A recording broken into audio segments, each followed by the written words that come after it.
We're heading to extra time, but there's still 5 minutes to play here, Mark. And by all means, there could be more chances. Still in the box, and it's another goal! And it's Andre Cole, the hero for Croydon! We thought it was over, but it's not over, and Croydon look like they're going to go all the way to the win. We can't say that now. Here goes Yuki Sasaki into the area. Penagaris, Chrissy Penagaris. Adelaide Comets have taken the lead. Falcon there, but it leaves Owen Windsor. And a third for Metro Stars. Here's Emma Ryan. She's not one of them because she's from Darwin. The shot from DeCola. Oh! Lily DeCola scores in the cup final again and wins it for West Adelaide.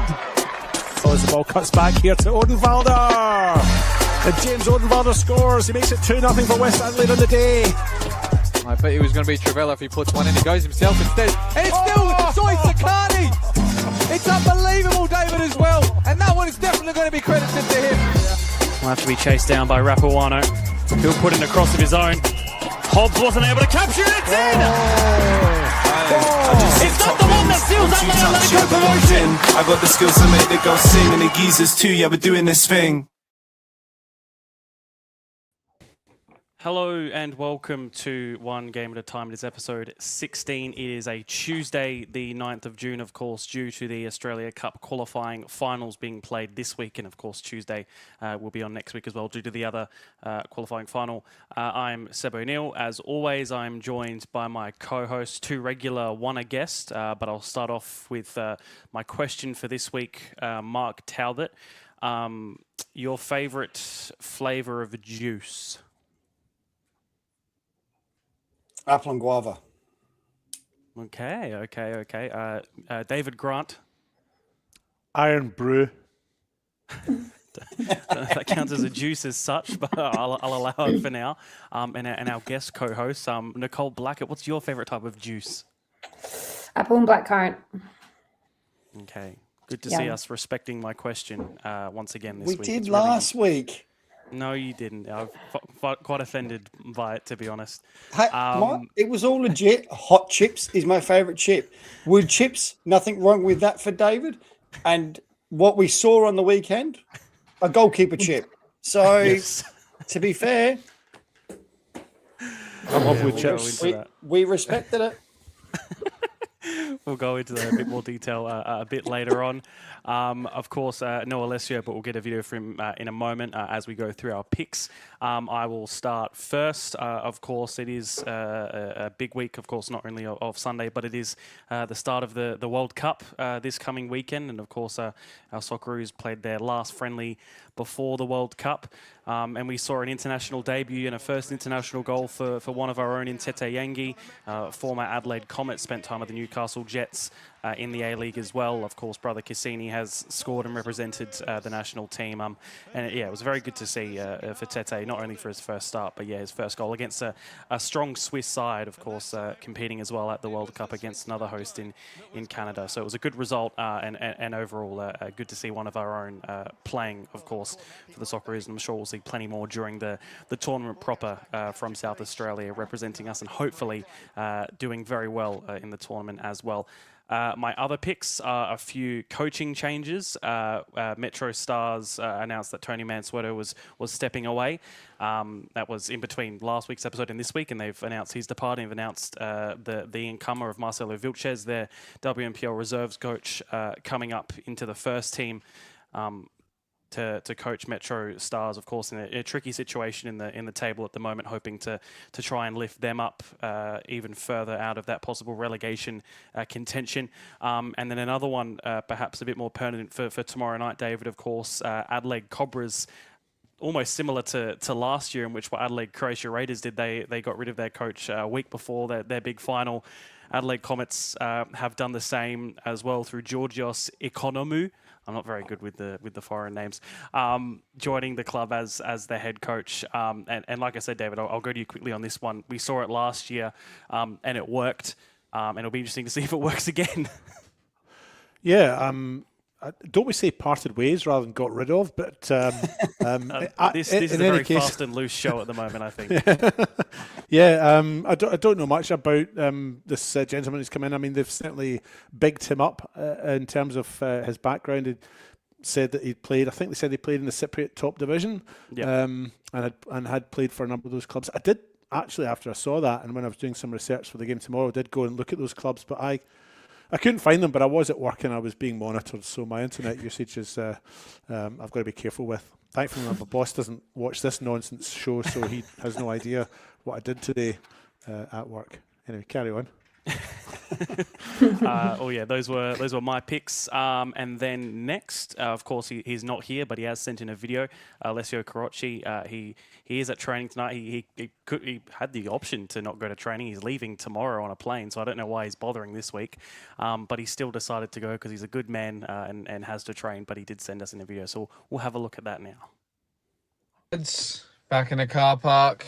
My last training before I go away tomorrow night. Unfortunately, can't join you on the podcast tonight. Heard you got another guest who's got a couple more wins than me here at the summit this season, Nicole. But hopefully she's having a good time. And just wanted to share my thoughts about the weekend and the game and the event that Johnny and co organised. I thought it was better than I could have imagined. Some of those players have been, my idols growing up, playing against them, playing with them. I never would have thought would have happened. Obviously the names of Joel Allwright, the Mullins, even Isaias and Karuska, of course, is a big thing for everyone, but specifically those NPL players who, have been pretty big role models for me. I've followed their careers, especially for such a long time. It was such a privilege to play with them. And now I can, when I get asked the question, the best player you played with or against, I've got some of those names to pick out.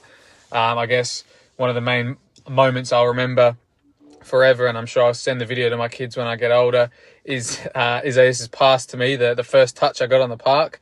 I said to a few people that I didn't even know if he knew who was going to call or if people knew that they could get the ball off him and ask for a pass. It was a couple of minutes after I came on, I saw him with the ball and I was on the wing and I said, it's that next minute the ball's at my chest. Obviously that's just something I could have never imagined would have happened. And even share moments on the pitch. I remember after a couple that he kept taking on and not shooting, I said to him, Issa, you got to score somewhere. You keep passing. And he's like, I know. And I said, you remember that 7-0 goal against Newcastle, top corner? I want something like that. And he goes, yes, that's the one. So, it was great to happen. And even, later on in the game when we were 2 goals behind, it was so cool to see him going, we cannot lose. We have to win this. Let's go. I'm going to press. And we ended up coming back and obviously took it to penalties. I'm sure you'll send and show my penalty miss in the game as well. It was a new technique I was trying. I've seen it across the internet a few times where you line up with your left foot and then you come across it with your right and the keeper's got no idea. And obviously I had no idea to accomplish it either after that poor attempts off both posts. But in any way, obviously, it was a great event. And hopefully, with Nicole on tonight, we can push for the one game at a time versus Kick Like a Girl podcast game to go ahead as well. And I think we'll see some more quality in that game, shall we say. But hopefully the rest of the show's going good. And, of course, I'll be sending through any more videos, pictures from the World Cup. And, yeah, hopefully we'll have some great memories there. Yes, our World Cup correspondent from this week onwards for the next few weeks. But no, very good to hear from him, and yes, it was good fun to play alongside him as well. David, your pick. So my first pick is a question for the two other guests here. That's Tilly and Talbs. So 2 weeks ago, I was commentating on a football game at Playford, between Playford and West Adelaide. And the ball went out, came off a West Adelaide player, and the throw-in was being taken by a Playford player.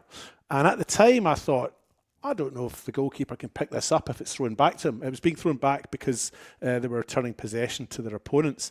Now, obviously, I know what the rules are. If it's your own team, can't pick it up. But in commentary, and maybe I shouldn't have said this because you're supposed to sound confident all the time, but in commentary I said, I'm not 100% sure if the goalkeeper here, Jackson O'Donnell, is able to pick this up when he receives it. So before it gets to the point where the ball's thrown to him, Seb will pause the video and I'll put the question to you. Can Jackson O'Donnell pick this ball up when it's thrown to him by his opponent, or must he play it on the ground? That's the question. Who wants to go first? Tabs is the keeper. Yeah. Well, maybe we'll ask you first, Nicole, because I think first. if we ask Mark, pause it there. Pause. Okay. Ooh. So at this point, can Jackson O'Donnell pick the ball up? It's been thrown to him by an opponent who was returning it in a sporting gesture after an incident whereby the ball had been kicked out of play. I'll put it to you first, Nicole, because if I give it to Mark, I've got a feeling you might just follow what Mark says. I was just going to follow what Tilly says. So,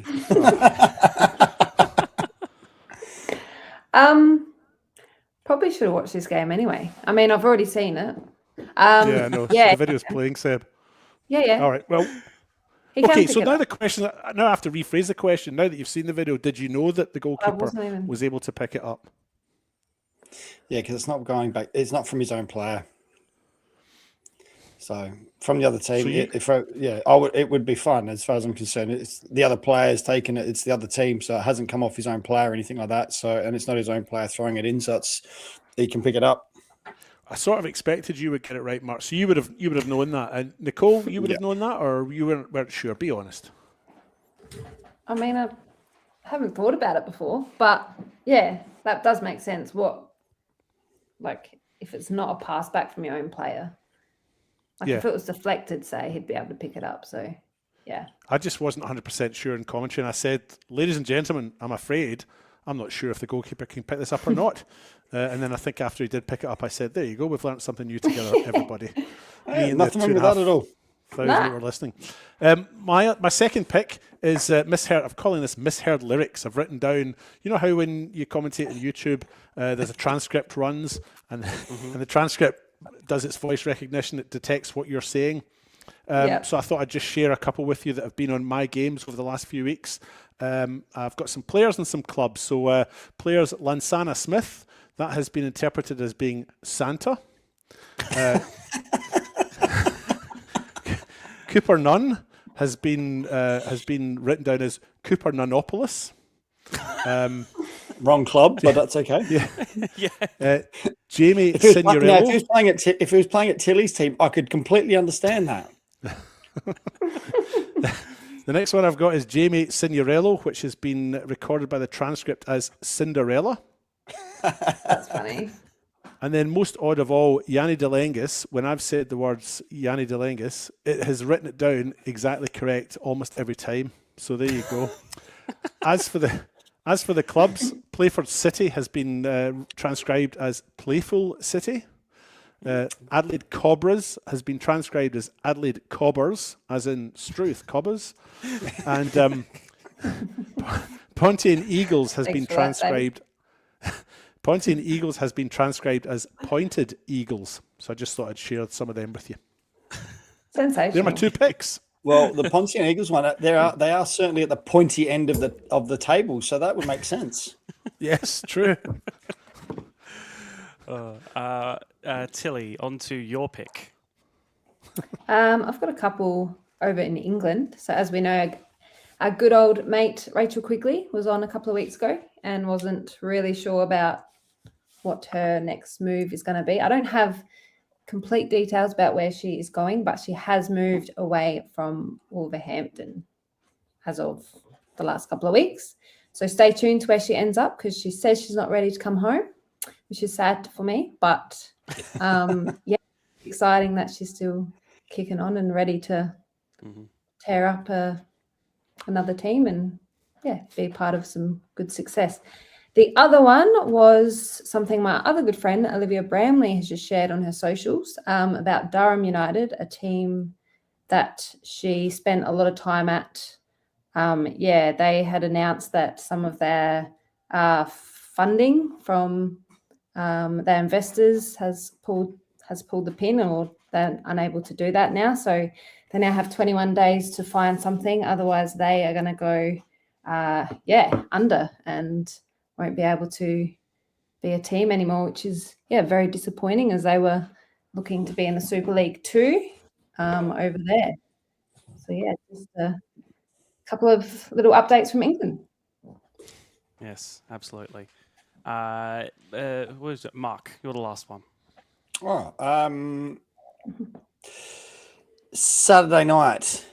I do remember what my top pick of the week was. Saturday night was the 80th year celebration for Adelaide City Football Club, Adelaide Juventus Football Club. They had a massive 80-year gala ball held at the convention centre, if I'm not mistaken. Obviously, a stack of guests. I think it was over 500 guests in the end that attended. As you can see there, 2 of the legends of the club in Mullen and Tobin there as well. They had people from many generations, current crop of players that all attended. One of our very good friends in Ali Atkins was there as well. She said it was an absolute cracking night, effectively, and got home at, I think, 4:00 in the morning. Not great preparation for her game the next day. To come back and play. Yep. Not the best preparation for a game on Sunday, but we'll get into that. But it's a massive night for Adelaide City, a massive attendance for them as a club as well.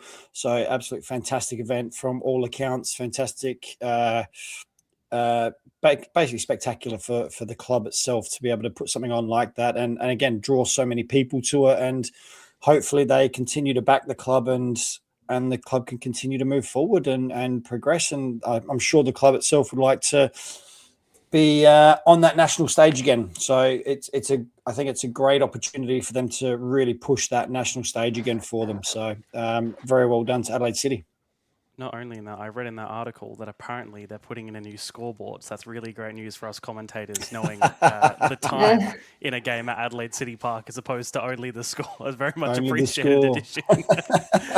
But by all accounts, it was a great event, and as you said, I imagine we'll talk about what Ali was like as well on the on the Sunday as well. It was all good fun. Those were our picks. Next up, a surprise knock at the door. What? Who's answering?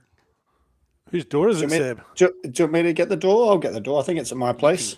Sure. Thanks, I'll get the door. Hang on 1 second. I'm hanging Good on you, Mark. I'm hanging on. A surprise guest. Our surprise guest this evening is the one, the only Johnny Kecko from the local game. Hello, team. He's in Alessio's car, which is really good. I was going to say he's in Alessio's car park. Met up. I am. Alessio, I'm on here. Sit down, Is he in the back? He's in the back seat. I thought you might have him tied up in the boot. That's why he's not on the show No, tonight. just those LA United players from Sunday. I've tied them up to get them to the game, and then I've tied them back up for next year. Well, thank you for joining us, Johnny. Sort of just on to sort of have a bit of a not really much of an interview, but more of a conversation about the day that was on Sunday, our experience. But I suppose the important part to start off with, I know you've spoken about it at length multiple times, but I guess at least one more time won't hurt. Sort of the cause of the day, why it was done, and I guess what it meant to you, because we know how important it was for you. Yeah. No, thank you for having me on. First of all, it's great to be here. All my steering wheel's in the way, but I had bad internet outside, so I've just opted for my car. It's parked, so if you do see me drinking, I'm at home. All right. It's just for the acoustics. But yeah, thank you so much for having me on. It's been a whirlwind over the last few weeks actually. And on the weekend, Sunday was for a great cause for childhood cancer, raising money for a charity that looked after my family for the early days of when we lost my brother 30 years ago from leukemia. So a sad time for the family. I was only 2 at the time, but always had that little bit of a disconnection from my brother, which I always wanted to have another brother. I had my older brothers, but it was a 7-year gap between them, and they were twins. I never had someone closest to my age. So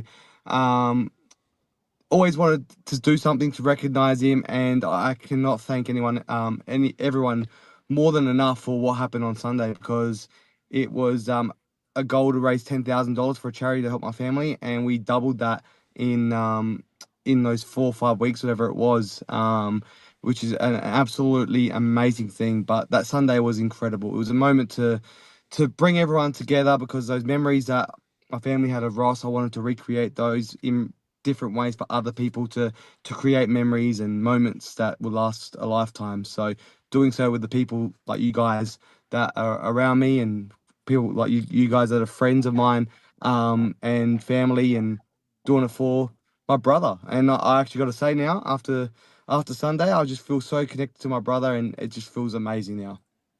Yeah, we could see, I guess, across the day how much it meant to you. You gave a speech before to everyone in the Modbury club rooms there. It was an emotional day, I think, for everybody that knows you and your family as well. Your family was there. Spoke to a few of them. I saw David and Mark and everyone else when they saw them having a chat. And I think it was just important. I think especially as a community, where we think sometimes, I think we're quite a small community and people may not know each other. But it showed that on the weekend, you may not think people know who you are or David or any of us are. But how small, but how connected everybody is, I think, was the really cool thing to see, that everyone, even if you don't think you know each other, everybody knows each other, it seems. Absolutely. It's a very tight-knit community. Only been a part of it for about, let's say 8 years, but 4 years real depth. 8 years being like the Hills Hawks and Mount Barker, but the rest of the community I've only been exposed to in the last 5 years, when I met Mark and Lucas, who was also in the game, and Matt Mays, and that was only 5 years ago. So this community is it's amazing, and I feel a part of something special with these people around me. And I never really opened up about my brother too much, only to some people. People will ask me how many brothers I had. I always say 2, or depending on who it is, I would say 3. But just didn't, it was something I never really spoken about. But it felt really good to be able to open up and talk to people. And people like Isaias and Javi Lopez and Marcelo Carusca, Marcos Flores as well. 15 years ago, I was kicking the ball with him as a little nut job LA United fan, chasing around and wetting my pants because I was playing with an A-League legend. And now he's there representing my brother, and we know each other. We've caught up for coffees in the past, and it's just amazing. It's a whirlwind, this community, and yeah, it's incredible. LA United came together. Football SA representatives, WNPL, NPL, Sassel, Collegiate. We all gelled together for this one day, and it was amazing, because football, it can be a little bit separated, but it was good to see everyone together. It was amazing. Yeah, absolutely. And I guess sort of one thing for me to sort of, I guess, start the conversation on the day itself was, I think me and Tilly got there early to help you with a few things. But it was when I think we were there and people started showing up, it started to feel a lot more surreal. I think when you sort of you saw all these big names start walking in. When it was just me and Tilly there, it was basically just the Mobry people and us two. Just sort of, there was a kid kicking the ball on the pitch. I don't think he even knew there was anything on that day. Yeah. But it was when, and I think I said it multiple times to David, Mark, and everyone else there, that as more people came through, how surreal the day itself was. And you saw what Alessio said a bit earlier about these are moments that I think a lot of us won't forget for the rest of our lives, having a pass from Isaias or playing a pass to someone else. Things like that, just so cool. And I can't imagine how it was for you either. Well, yeah, the players and that I've talked about a lot, but I just wanted, what you just made me realize as well, those people that started rolling in soon, like you guys came to help me. I had so many people in the lead up reaching out. I want to help volunteer. I want to come there, sell tickets. I want to do this. I want to do that. I had too many people. So I might have missed replying to some people, and I do apologize for that. It was, I was so overwhelmed with the amount of support that this got. It was incredible. But those people that came, like Maria and her family from Metro Stars, if you go to the bar, you see her and her sister behind the bar.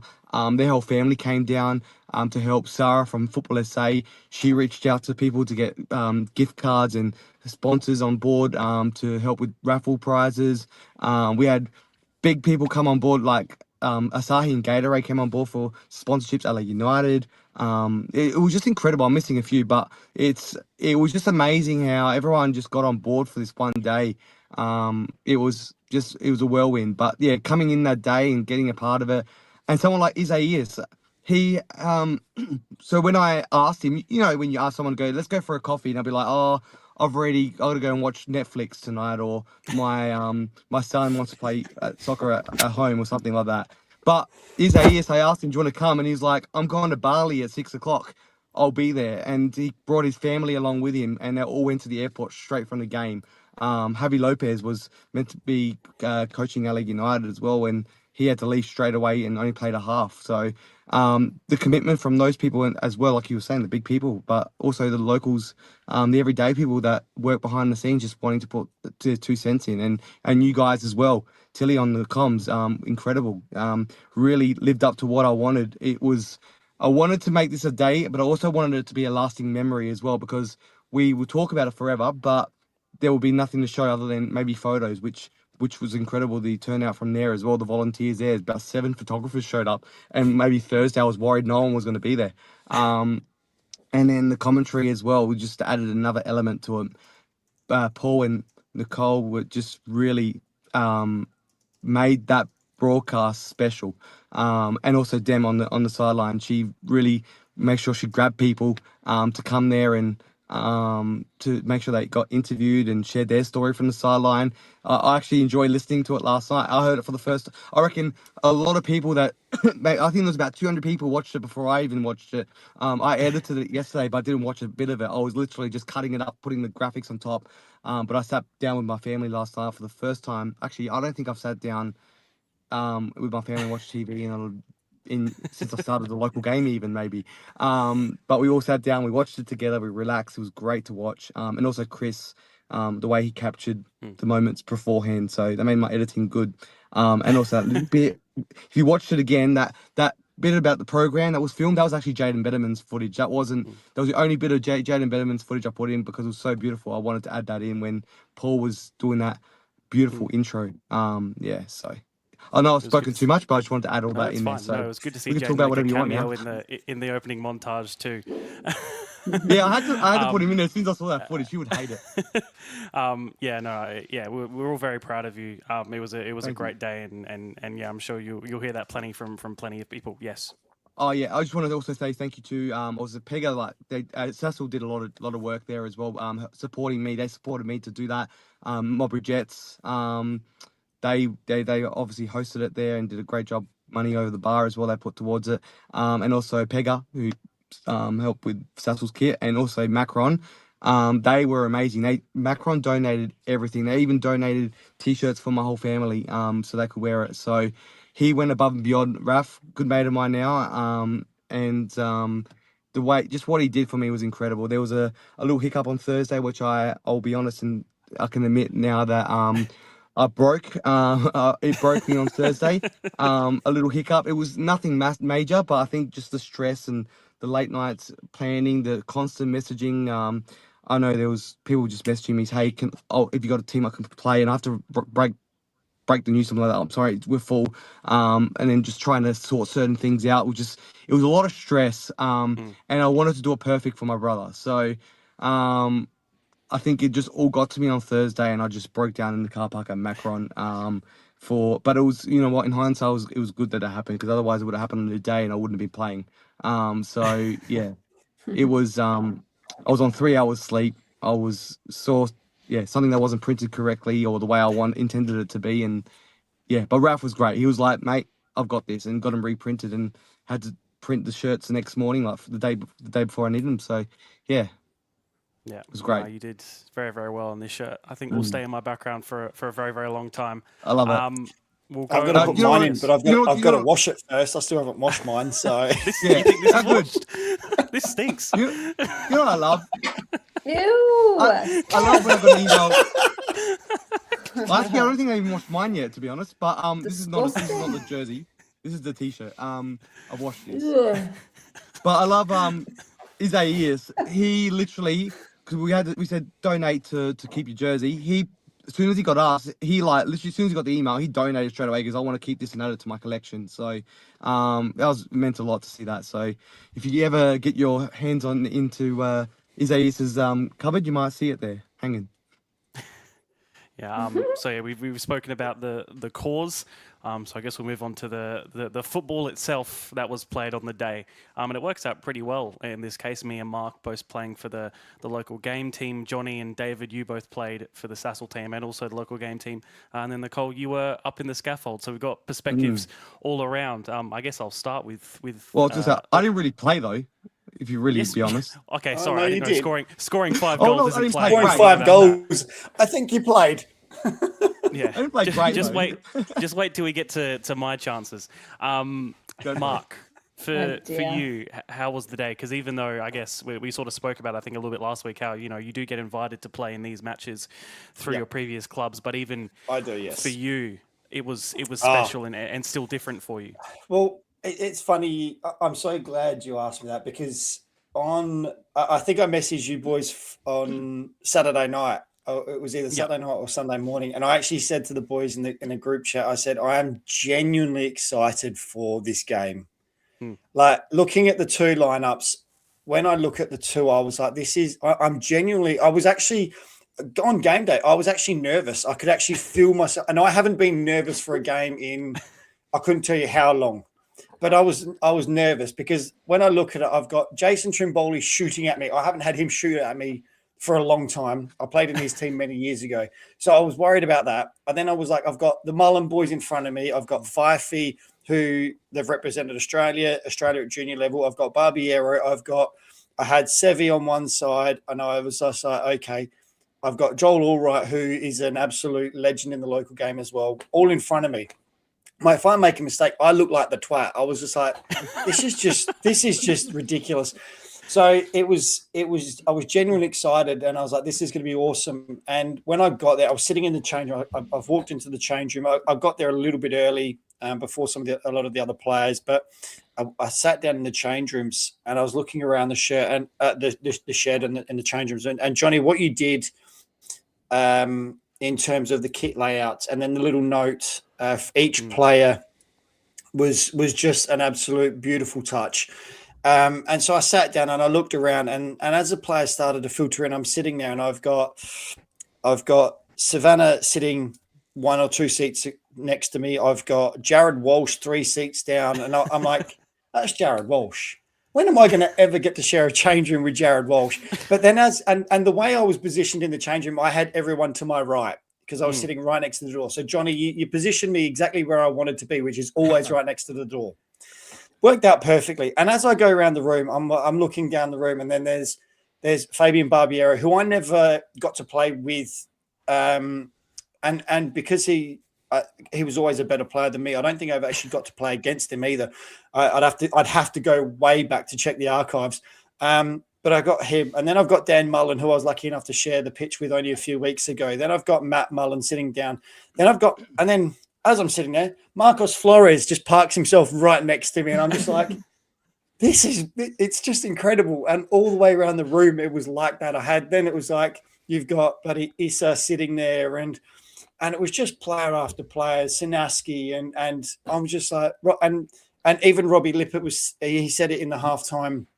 He had an interview at halftime. He said it was 21 years since me and him played together. We played together in 2005 at Raiders. Wow. And it's just like, and I was just like, I'd never thought I'd get to sit alongside Robbie and play with Robbie Lippert again. So for me, it was just an absolute brilliant event, and it was brilliantly done. The teams were outstanding, because I look at the amateurs, like the Sassel side, and I watched Andy Kokot, the goalkeeper. I'd watched him so many times play for the Vale. Timmy Crawford, I've watched so many times playing for the Vale. Then it's like you got your Jason Trimbolis, and you got your Cello Karuskas and your Javi Lopez. And I was just like, this is ridiculous. Kata, to be honest, he was actually at Northern Spirit when I was tried out. I was on trial for the juniors there for their youth side back in like 2003 or something stupid. So it was just phenomenal, and it was a beautiful day. The football was you'd compiled a list of players that all just wanted to play football. No one was there to hurt anyone. No one was there to kick the crap out of anyone. Everyone was there to play football. And then to top it all off, you had it filmed. You had multiple photographers, and then the commentary was just brilliant. Loved every moment. I watched it last night. And as soon as I realized it was on, I actually called my dad, who was actually there on game day. He was there. I called him up. I said, "Dad, it's live. Go watch it." And so he went and jumped online to watch it as well. So it was just absolutely brilliant. Great event, great teams.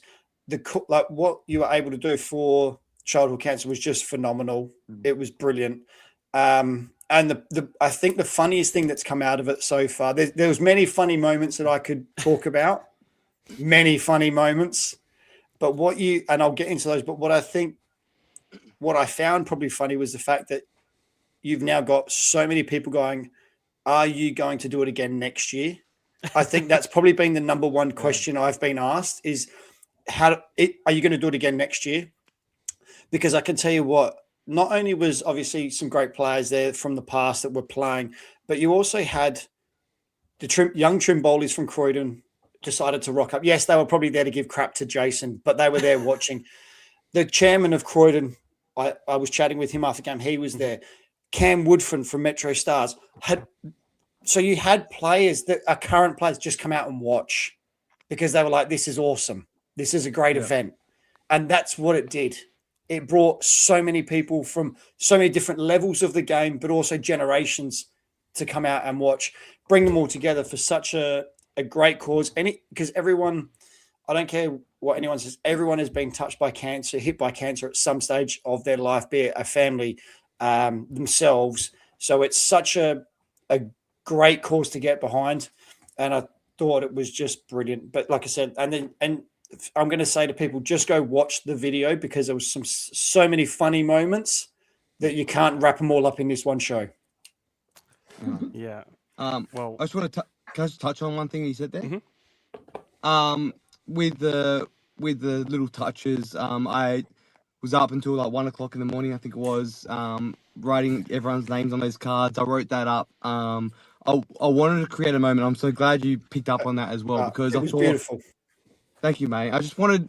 I'm always about creating memories and moments. So when you leave, I wanted you to remember it. So if you got that card, you can look back on it, know the meaning of it as well, just in case I didn't have the chance to talk to everyone. But we were all there for a reason, and that was to be there for childhood cancer and for my brother as well. And I wanted to thank you all for trusting in me. Like I put silly ideas out there occasionally, and sometimes they come to life and they turn into beautiful memories like this. I remember, I think it was about 7 or 8 weeks ago, you called me and said, "What do you think of this idea?" It was about and I said, "Yep." And I said, "You get the backing." I said, and you even asked me about the shirts. How do I go about doing that? And we spitball some ideas. But I tell you what, like I said, the fact is, people are asking about doing it again next year already. It means next year, Johnny, you don't need to take it all on by yourself. You now have a team that can go, "Yep, we can help even more." And it can only get bigger and better And even we said earlier, David, off air, what did you say? That we're going to lose our spots already? Yeah, I firmly believe that none of the three players here will be featuring in next year's game if this takes off and accelerates in the manner in which I fully expect it will. So I've thoroughly enjoyed my first and last game, as I'm sure Seb and Mark did as well. Nah. Well, I haven't looked today yet, but I've been asked it many, many times. And also, I just want to touch on the players you mentioned in the Sassel team. So I handpicked everyone in the local game team, and in the Sassel team, I handpicked a few of those. But Mick Gallagher, Michael Gallagher, one of the board members, his son was in the team as well. He put out a list of players that he suggested. We went through it together, and it was great to see him. Yeah, he chose some of the legends of local Sassel. So I chose a few of those players in that team, but he put a lot of them forward, and actually about 50% of them I knew and got along really well with, like Trimboli and Catanzaro and the like. So it was great to see it all come together, and I think everyone that was there for the right reason. No one was there with egos. No one was there to win things. No one was there for their own personal accolades. Everyone was there for childhood cancer and to represent and really lived up to what I was hoping the day would. So everyone believed in the goal. So it was great. No, absolutely. Yeah, it was a good day to I was pretend tearing to be up when a you proper took him, Mark, as footballer well. once. For you, Johnny, of course, you scored 5 goals. I do have the goals to play, so if you do want to take us through them, please do. Feel free. All right, how long we got? Is this like in real time or slow mo? They're in how long we order. gone? They're shown on All right, screen, let's have- so your first goal's all right. playing now. Yeah, so I remember this one. As I'm running right now, I can feel myself. I'm about to fall over my leg. I'm like, no, stop, Johnny. You're 1-on-1. Go for it. And right then, I was like, that's my brother. There we go. That was true passion, because I never thought I would get the opening goal. Yeah, that was... And it was Jared Walsh. So Jared Walsh, assist. on the assist. He was there 5 years ago when I spoke at Speak Good, and that moment I opened up about my brother back then, so it was a really good to experience it with him. Second And that goal. one there, Avi Lopez, I was like, you're sweaty, but nah, I'm hugging you. When are Even you gonna Mark's get an celebrating. assist? He's the one that conceded. Oh, mate, I reckon I celebrated nearly every goal. So It was great. That was a great moment. This one here. Do you want me to talk through this one? Is this my favourite one? All right. This Yeah. is my Right now- favourite one. This is my heavy touch. Heavy touch.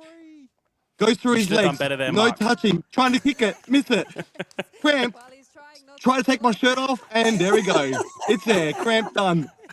I didn't even notice that you tried to take your shirt off either, and that I you went tried down to. before you could. I tried to so hard.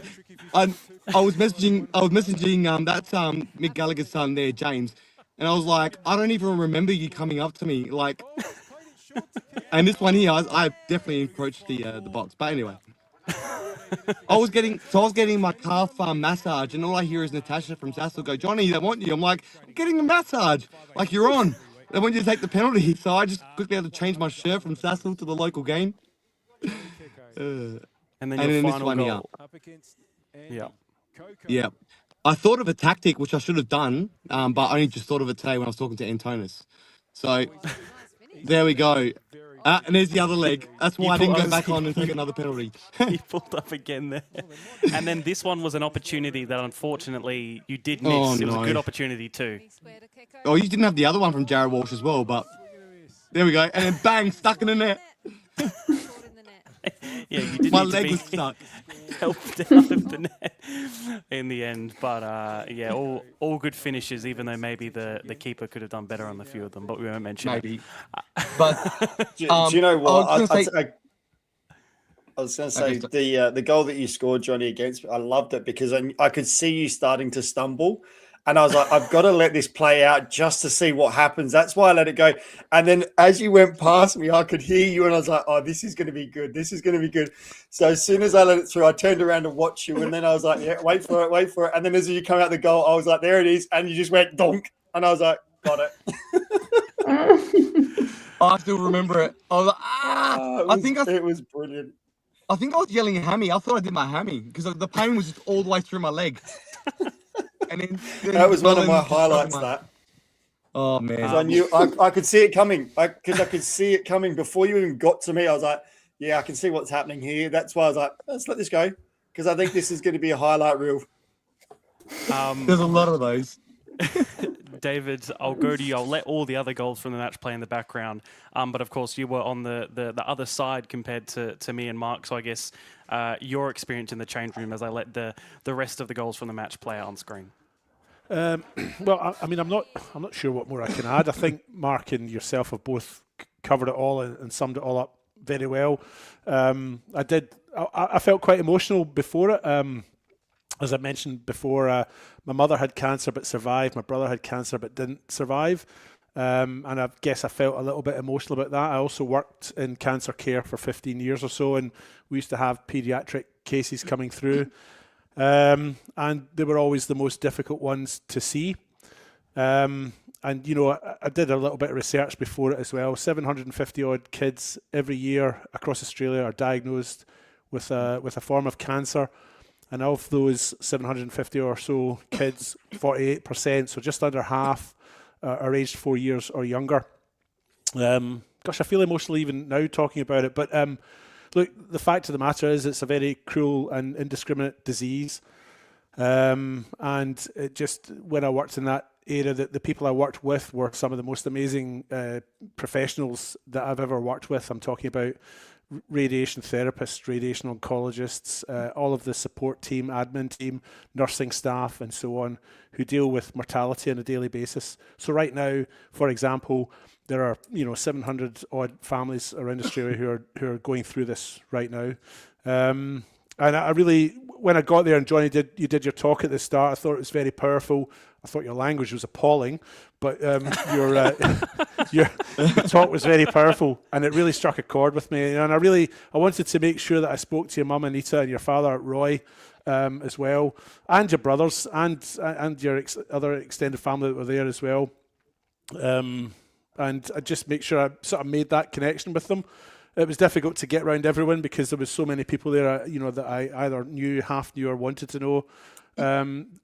I guess when you put these things together, when you first mentioned it to me, I thought, oh, this is going to be like we did 5-a-side at Jeps Cross a few years ago. There'll be, 10, 12, 15 people there. It'll be people we all know well. And then when the names started coming out, obviously it was a big surprise. I'm not sure how you managed it. Was it like Live Aid? Did you tell Phil Collins that Freddie Mercury was going to be there, even though you hadn't asked Freddie Mercury already, sort of thing? I'm not sure how you lined all that up. You can answer that in a wee minute. But just the way it all accelerated, I think, was really quite something. As we mentioned before, the names that were there of the players that were there, the company we kept was very humbling. They're probably not my heroes because I'm a bit older and I didn't grow up watching a lot of these players, but it was very humbling to be in that company. Although I think when I came on as a substitute in the 21st minute, the commentator, what's her name? Nicole, that one. Aye. She said, the David Grant.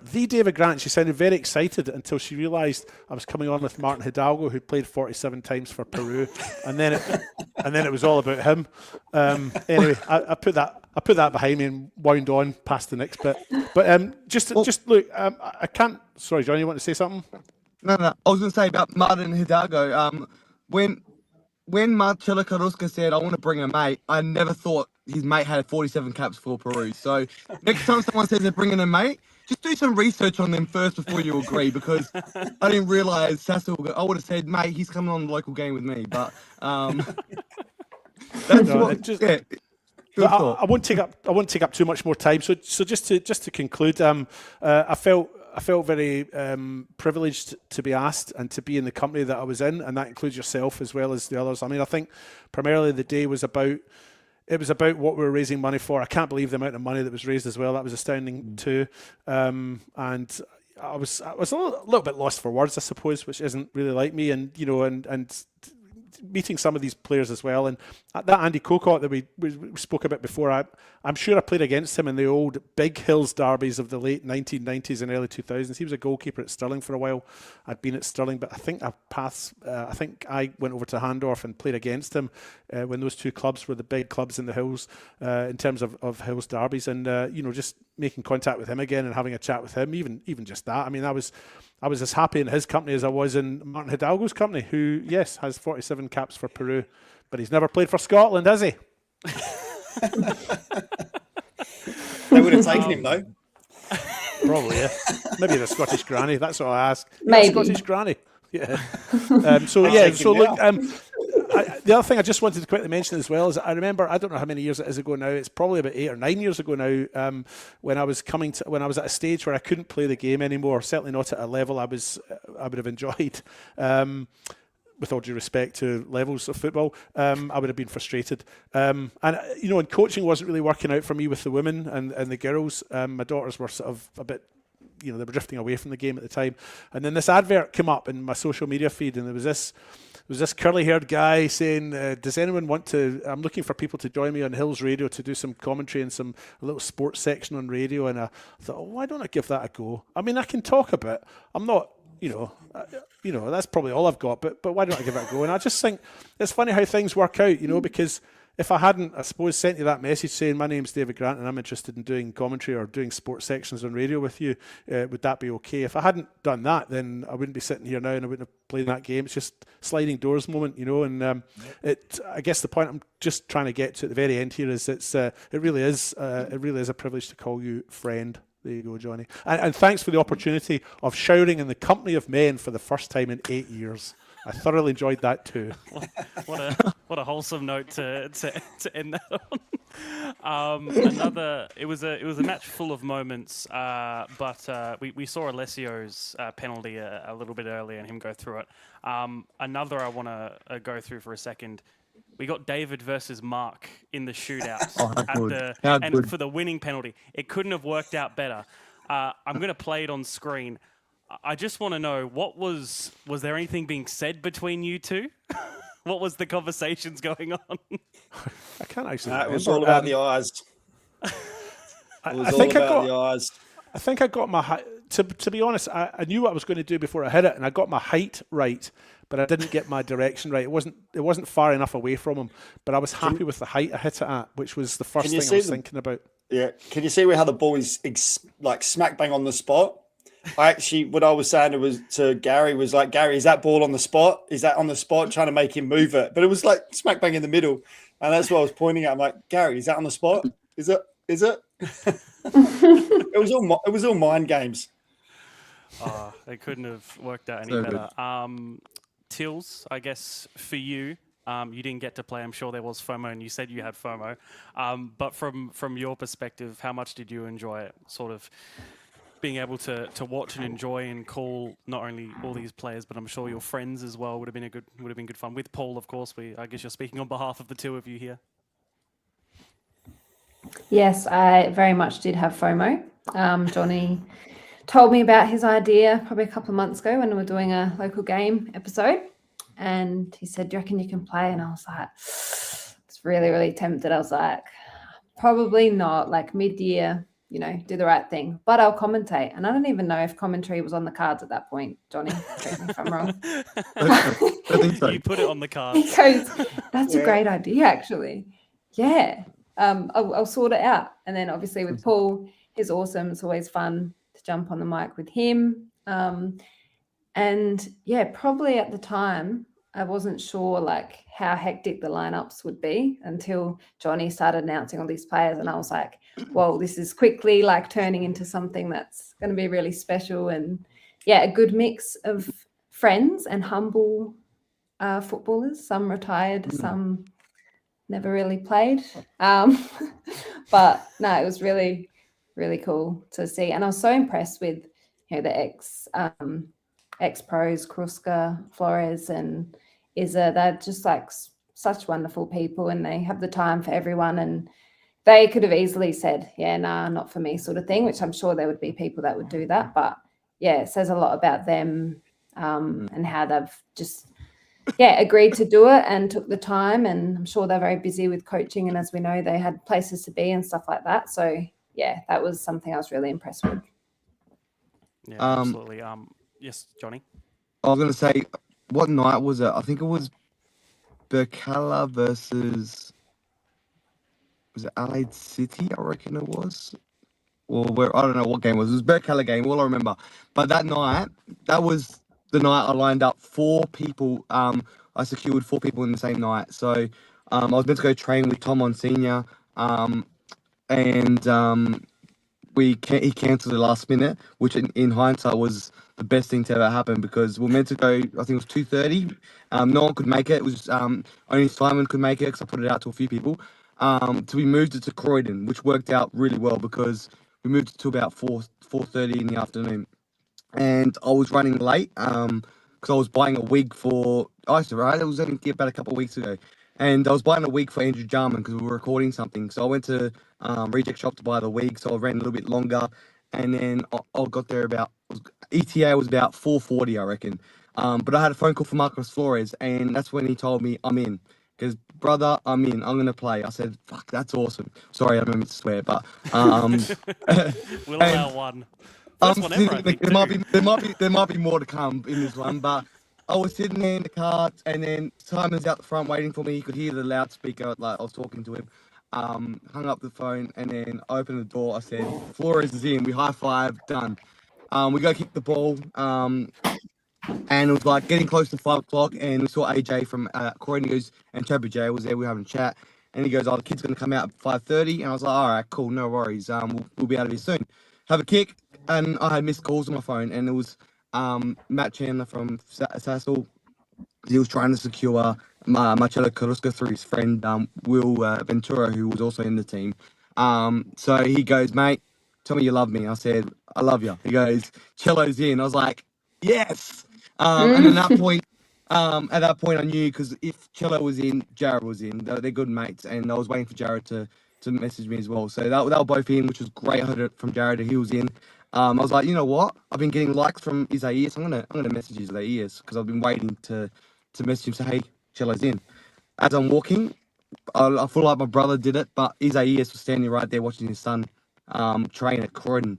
So I went and said hello to him. I said, mate, I don't normally do this. I asked him, and he was in instantly. So, and then later that night, I got a message from Jared Walsh saying, guess Javi Lopez is going to play a half. I was like, you're kidding. I had 4 massive LA United players in the same day. So everything just aligned perfectly. And it all started from the first person I think I asked was Flores, early days when I first started it, and he didn't hesitate. And then Daniel Mullen and the Sinaski and all that, all just once I told Mullen and Sinaski and Matt Mullen, and then Joel Ora was in, the mates, and I was that friendship. It was a lot of friendships around there, which is exactly what I wanted this to be. It's about mates, about people that don't even link up with these people normally. Like I was talking to Savannah Pantelis, and she's grown up with her cousin and was Lucas Pantelis. So to her growing up watching those players, I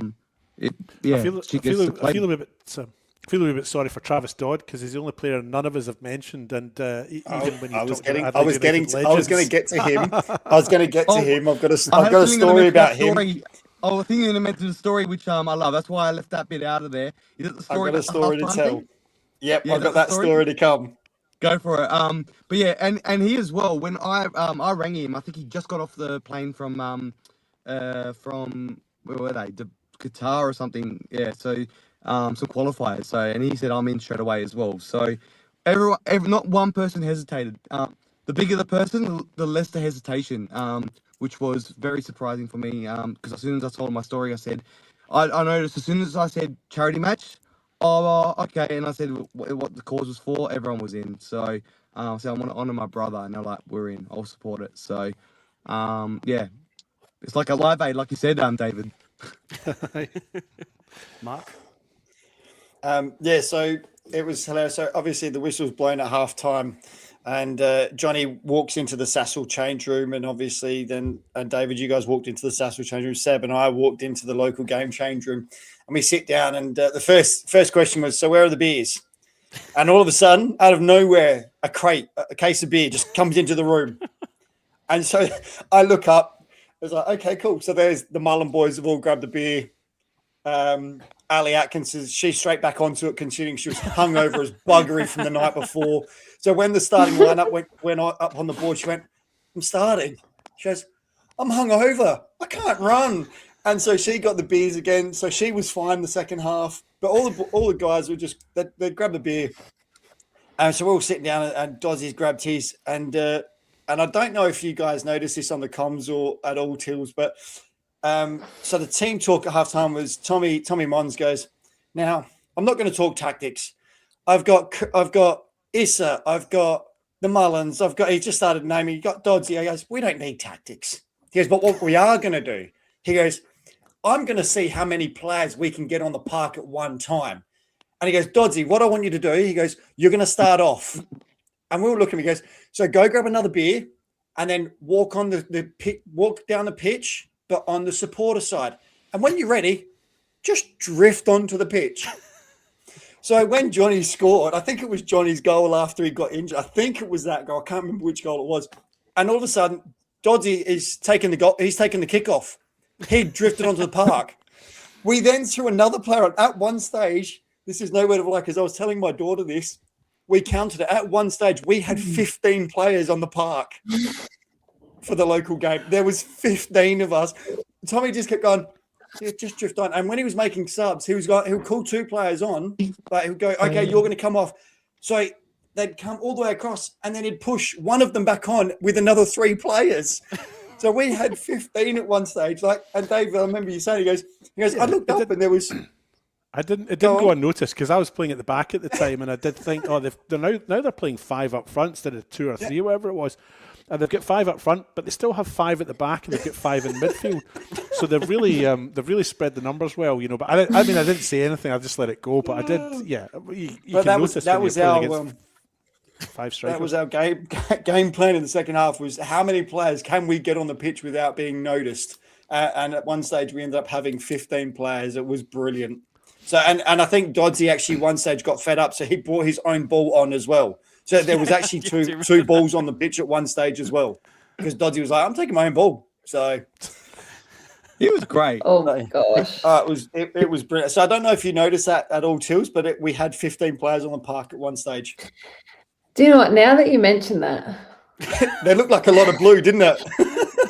Dodd was just lurking on the halfway line for most of the game, and I was nearly going to get them to go get him. Run around, yep. But then people were coming off, and I was like, it's a bit blasé, whatever. Yeah. But 15. So we're taking no, seriously, second half. My daughter and I sat down and watched it last night, and we counted 15 players because I wasn't in shot. And then she goes, "There's 14 players on the park." I said, "Yeah, but I'm off camera, so there's 15 of us." And then Robbie and I changed positions as well. I don't know if you noticed that, but Robbie Lippert and I, after I think the 5th goal, we swapped. He went in goal, and I went out in the park for a bit of Paul called one of his saves as under your name. Yes, under my name, because it was the only save Robbie had to make, and Robbie wasn't going to be happy about that. That was a great save.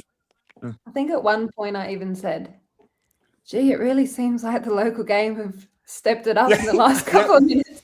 Yes, probably had next 4 because they on the pitch though, I remember it came from you, Mark. I remember I was on the Sassel side, and all I hear is Ben saying, Mark saying that we need to concede more goals so we can get it to the penalties.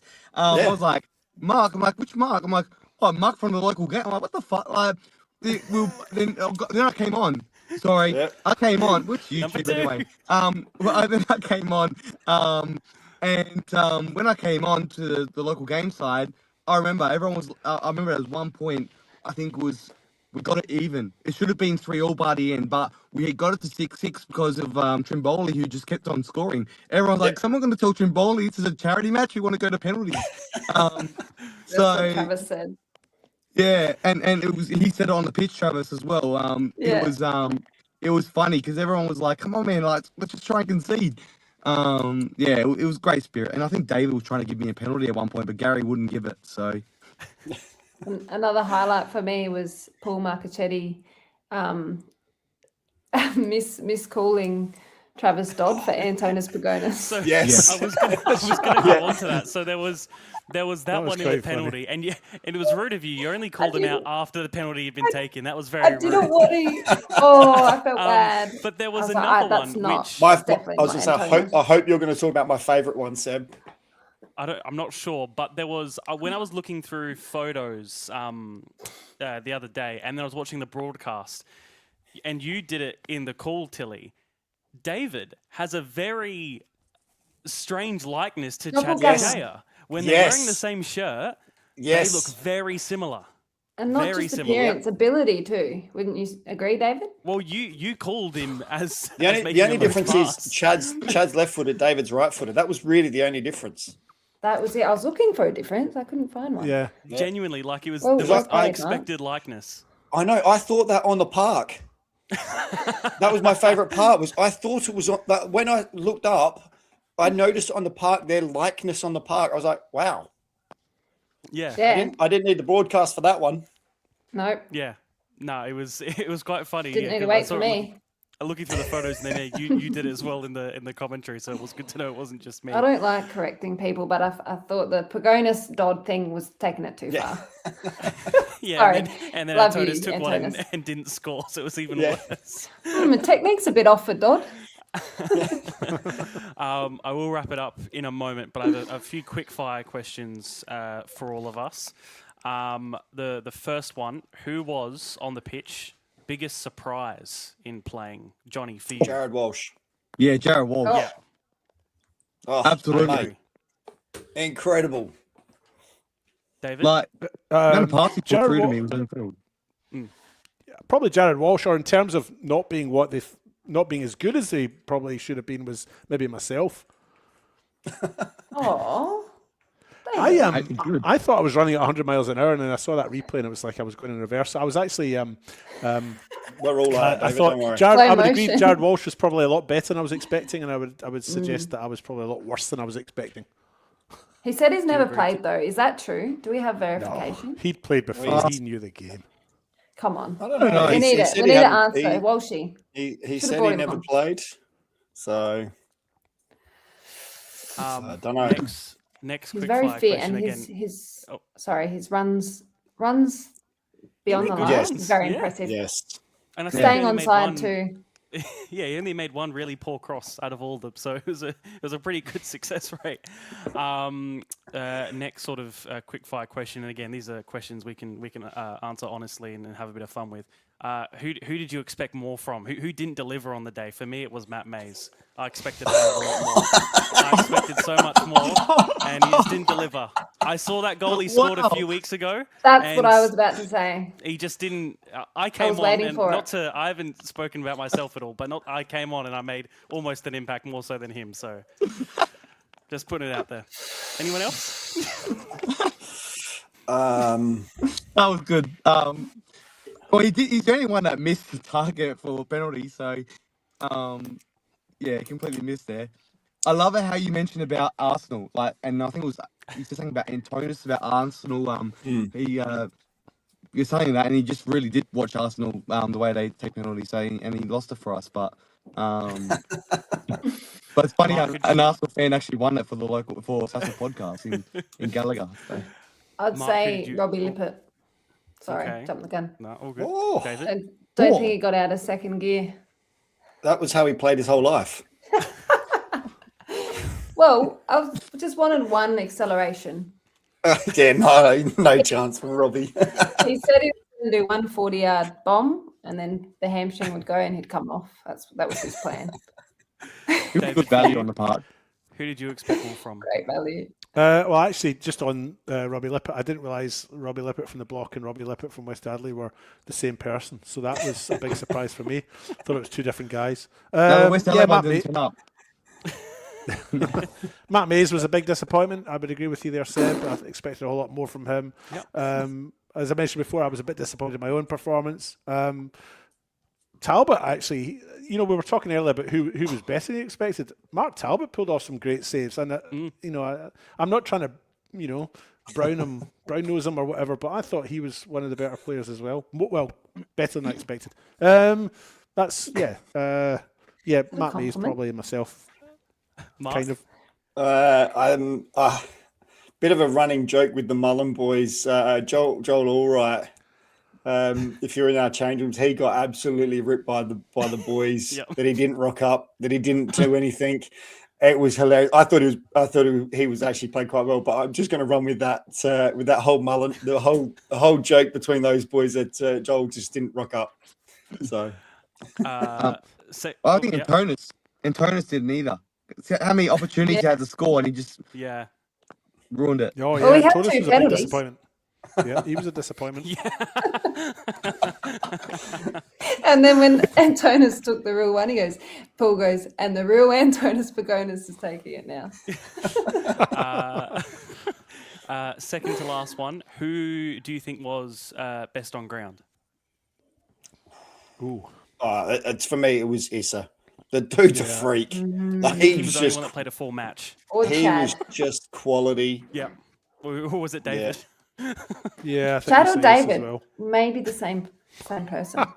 Yeah, He was very Tell you impressive, what- I must say. yeah. And he you, was. David.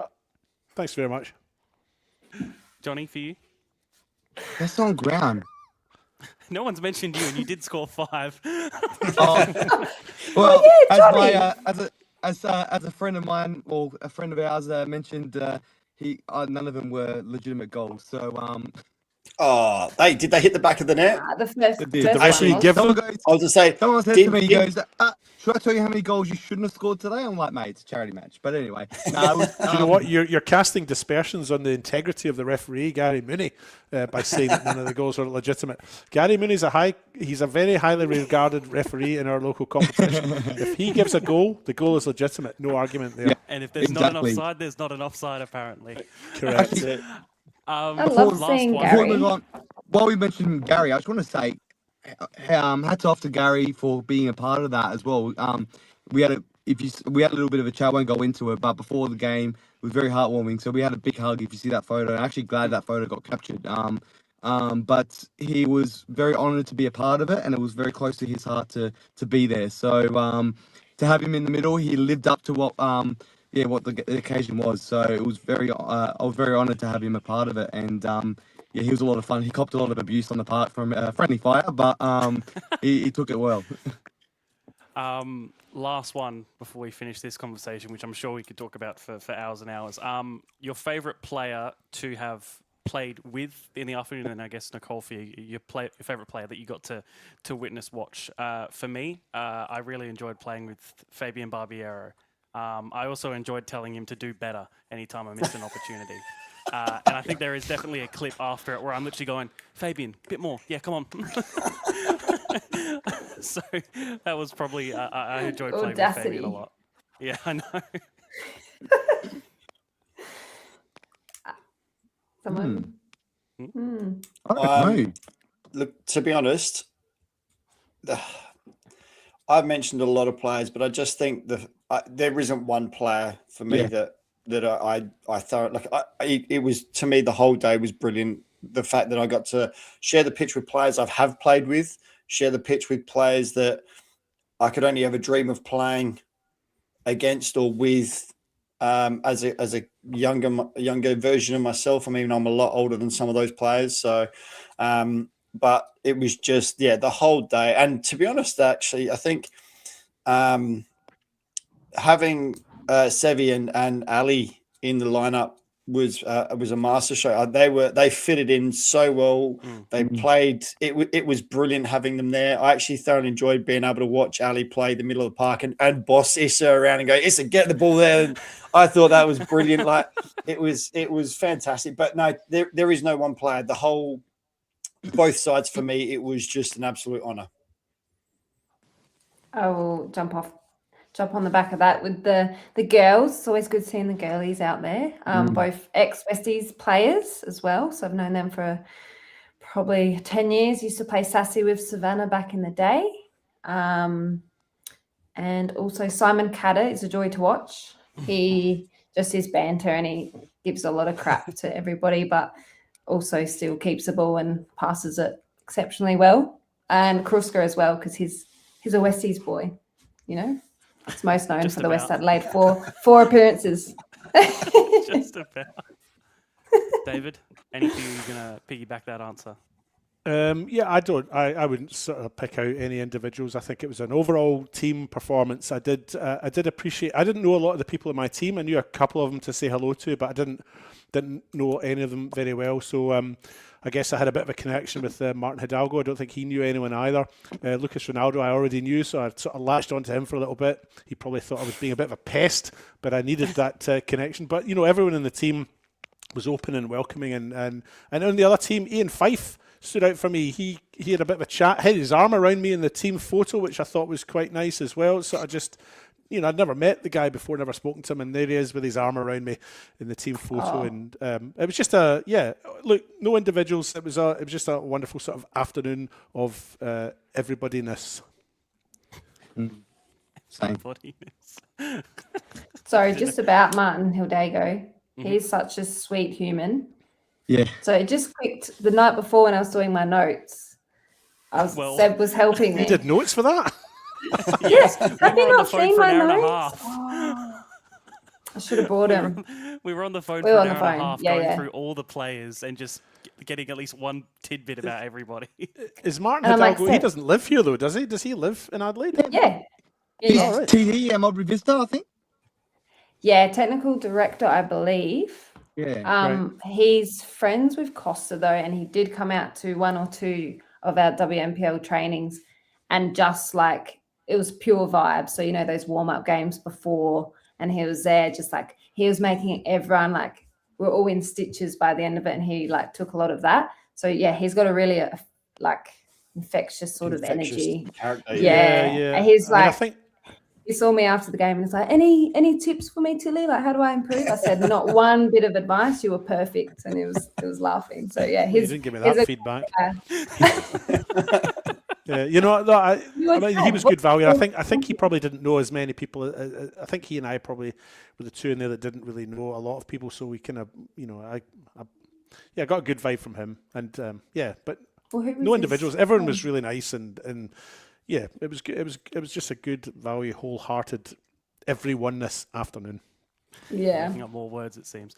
As I said, we could talk about this for hours and hours. We do have the rest of the show to go on. And I'm sure next time we all catch up, we'll talk about it even more. I guess just to finish off, I'll say it again. You did an amazing job, Johnny.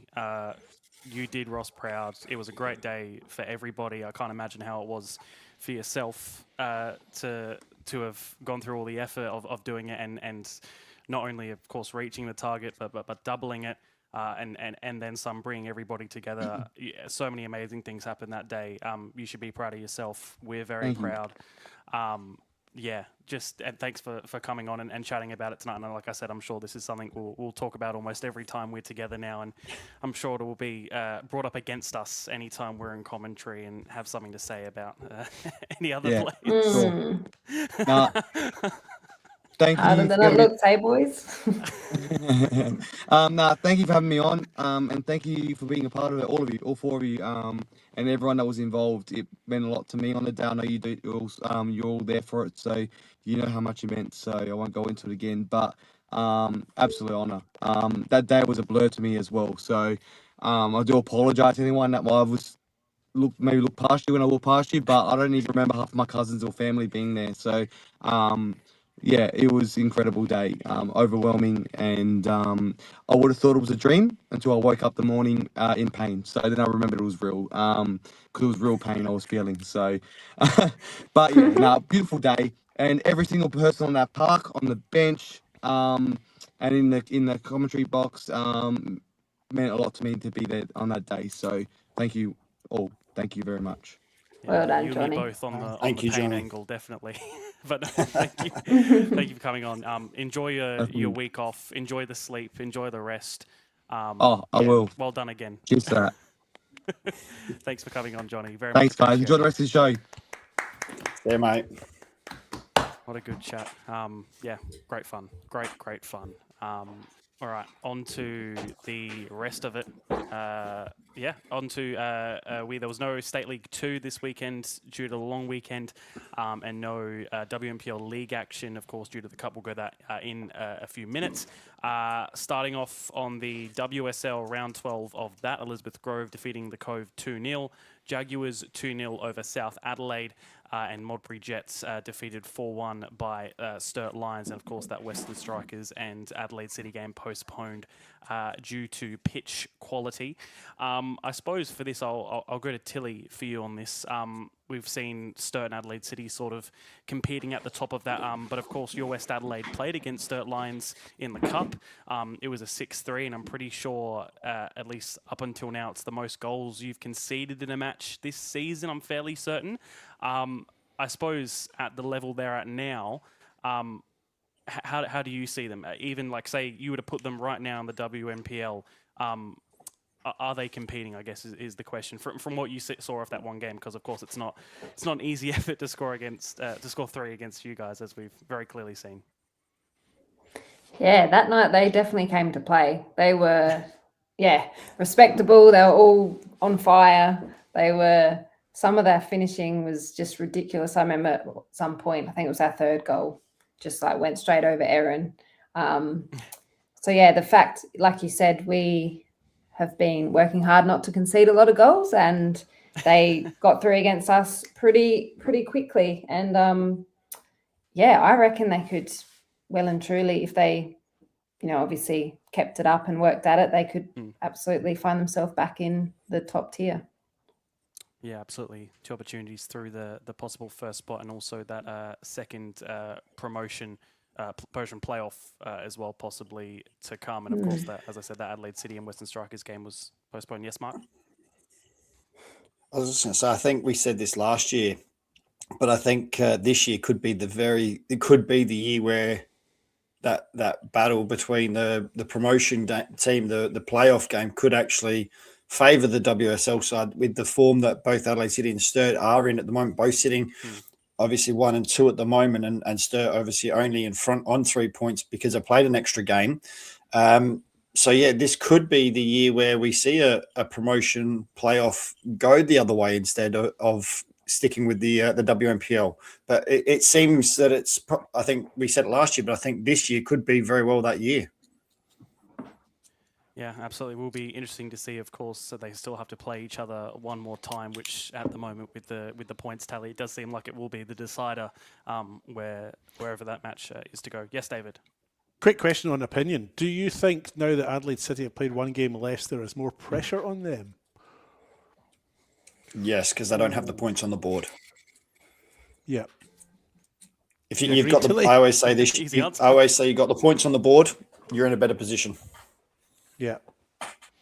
Yeah, I think at the end of each round. So wait, why? Did they have a catch up, or did I miss something? Yeah, so their game last week, I think the pitch of the Strikers wasn't up to standard for the match. So at the end of each round, obviously they could play, but then until they make those points back up, like Mark said, if they're not on the board, that's another. It's kind of like how the EPL went with City were chasing Arsenal, but Arsenal would get the points, and then City felt the more pressure to back it up. Surprised you brought up City and Arsenal. I know, yeah, I'm feeling nice. We've won enough. It's fine. They can have the one in 30 years. That's the cool. one. 22. 22. Sorry. We'll go on to round 13 of State League 1. Modbury Jets 2-0 over 2-0 Fulham over Modbury Jets. Eastern United a big 1-0 win over Cove. Adelaide Atletico 2-1 over Cumberland, and South Adelaide losing 2-0 to Adelaide Cobras. Adelaide Blue Eagles losing 2-1 to Adelaide Olympic, and Salisbury United 4-3 over Adelaide Croatia Raiders. Mark, quite a few talking points here. Cumberland, I'll go through sort of the ones that stand out to me. Salisbury United, a big win against Croatia Raiders, a near top of the table side. And then leading into the cup match tomorrow night, Cumberland losing in the form that they're in, and Cobras winning in the form that they're in. Well, I was just going to say the exact same thing. All the form sides lost. Yeah. It seemed that form just went completely out the window on the weekend. Except maybe Atletico would be the only. Yeah, I was going to say Adelaide Atletico, the only team that really sort of on form. They haven't lost in the last 5. All the form sides apart from Adelaide Atletico sort of faltered. Modbury now faltered 3 in a row. That's three on the bounce now that they've lost. Olympic are 2 wins now on the trot, coming off a loss. So it's just ridiculously close. I mean, when you look at it, 26 points, Adelaide Atletico sitting top of the table, 6th spot, 20 points. There are only 2 games, and that's Adelaide Blue Eagles, who we all know started off terribly, but then got, I think it was 5 or 6 wins on the bounce, and that's their first loss in 5 on the weekend. So, and Cove as well, they're now 3 losses on the trot as well. So it's just fascinating that the teams that have been in some form all just sort of faltered. Salisbury getting a massive win, because not only is that massive win, they need the 3 points, but what that's done now is it's put them 1 point behind South Adelaide, who dropped down into 11th spot on 11 points. Eastern getting their win has put them onto 11 points, sitting now in 10th. So that relegation battle between those 3 is getting really tight. But the win for Cobras as well, they were on 12. That puts them on a 15 points. So that gives them a 4 points advantage on that relegation. Otherwise, they'd be only 1 point ahead. So it's just so tight at both ends of the table, and everything's still to play for in that league. As we always knew, State League 1 is the hardest league to get into. It's also the hardest one to get out of. So it's at the moment probably the most closest and entertaining we've seen in a while across really a lot of the leagues, I think is fair enough to say. Yeah. David, briefly on you, of course, you have the All-State League 1 final tomorrow night, and I pointed out in our group chat, how crazy is it? We've gotten this so many over the past few years. Cumberland and Cobras play each other tomorrow night, and on the weekend they face each other in the league. I think it happens every single year. We get about 2 or 3 where teams, just due to cup fixtures, they play. We got it with Sturton Playford this season as well. Yep. It's just, we got it with Inter and Comets in the WNPL. It's just insane how it keeps happening. It is, yeah. Look, they're fairly even. I have tried to do some notes. I am going to have to leave because I do have all of my notes to do. So I'm going to say this and then I'll probably sign out if that's okay with you guys, because I've got about an hour and a half, 2 hours worth of notes and research to do for the game tomorrow. But what I did find today when I went back through their history is that they're very evenly matched. So I guess that, these 2 teams have met each other a lot because they're both in the same division, and certainly in recent years. But they're very evenly matched in terms of their recent results. So, look, a result tomorrow will go one way, but at the weekend, it could potentially go completely opposite way for the other team, if that makes sense. I don't think you could pick this game tomorrow night. I think it's just going to be, well, it could go either way, especially with the form as well. Mudbury Jets are the off-form side, and they're still third in the ladder in State League 1. So it's form's hard to use just now, especially in the State League 1 comp. Yes, absolutely. We'll let you go. I will ask you one more thing. Just while you're here, of course, it is a big week for you, Scotland against Haiti on Sunday morning before the real big match between Australia and Turkey. How do you think it will go?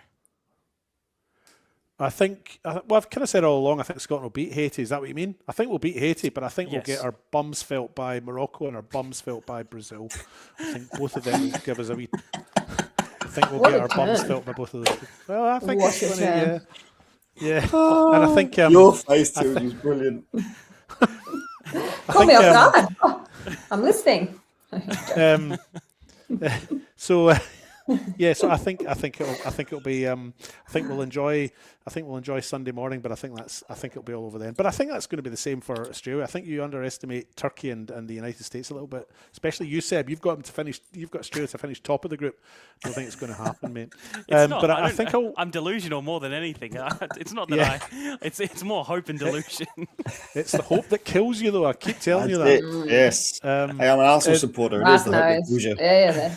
There it is. But I was just going to add as well, I think I'll go and watch it at the Arkaba, because that's where the Adelaide Scotland supporters, the Adelaide Tartan Army, are gathering at the Arkaba on Sunday morning to watch it. And they're going to have a piper as well. They've got pipers and everything there for it. That's the person that plays the pipes, not someone who sits there smoking in the corner. I knew what you meant. I have one question for you, David, before we do go. So when you refer to the Adelaide Tartan Army there, in Scotland, all the I'll say tribes, but all the areas have their own tartan. So some will be red and blue, black, and things like that. Does the Adelaide tartan have they got their own tartan? Because obviously it's all down to name and lineage. Yeah. So have there they is a- have they created their own? As far as I'm aware, so tartans are registered. You don't just make a tartan up and that's No, it. You that's have to yes. register it. And there is an Australian tartan, which is actually quite a nice, from memory, sort of brown, reddish brown one, and it's quite nice looking. But as far as I'm aware, there's not an Adelaide tartan or a South Australian tartan, but I could be wrong. I haven't memorised all 2,500 of them. Well, like I said before, the real big game between Australia and Turkey, I do look forward to the pre-match bum feeling between Scotland and Haiti.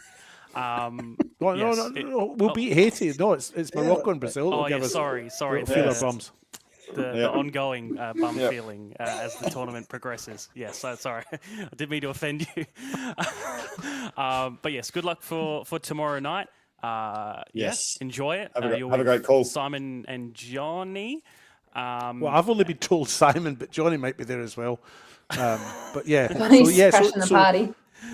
Yeah, I don't know. I did ask, but I didn't get a reply. And Johnny's not down in the roster, but he may well be there. I'm not sure. It would be good to know before we start. But yes, tomorrow night. And I'm really sorry I have to run off, but I just have because of what happened. I did a game on Saturday, then I played on Sunday, then I had all my chores to do on Sunday, and then Monday, the public holiday, and then today at work, and then tomorrow I've got a big day at work. So tonight is my last chance to try and complete all of my prep for commentating on State League 1 semi-final between Ammonia, Cobras, and Cumberland tomorrow night. And then I've got 2 games at the weekend, so I've only got Thursday night to do prep for that as well. So I'm a little bit under the pump, and I hate to leave you in the lurch, but there wasn't a lot of games this You're weekend. all good. Yeah. So I apologise. We got I'm you, sorry. don't you? Right. You don't need to apologise. No, it is no issue. And you know, it shows you're committed, and it shows you're going to have a good goal tomorrow. So do not stress. Yeah. And for those listening, it's like we don't just turn up 5 minutes before with some notes and just go, we'll just bluff my way through With this. the lineup. There is a bit of work goes into it, so that's why I want to just make sure I get it right. It's going to be a big night for me. It might be the last. Who knows? Maybe this is the biggest game I ever do, or the last game I ever do. Treat each game like it's the last not. It one. might be if you don't go. Get going. And if any of you can confirm that Johnny's going to be there, let me know, because it'd be nice to know in advance. Text him. Enjoy your research, David. We'll see you next Tuesday as well. Okay, I apologise again. Goodbye. All right.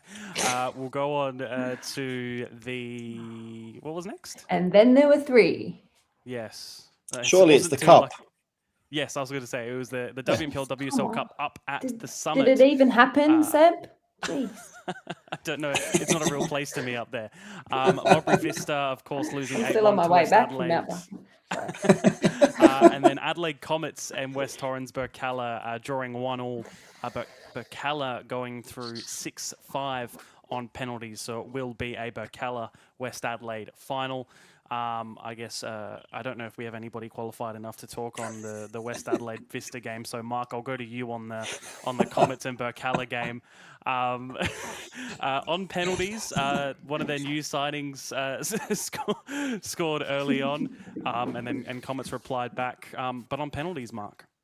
Yeah, so Tarazan scored in the 26th minute for Burks, and then if it's not Chrissy, then one of our favourites, Chrissy Panagara, scoring. It's normally Willoughby that pops up and scores for Comets, and that's what she did on that day. 75th minute, scored the equaliser.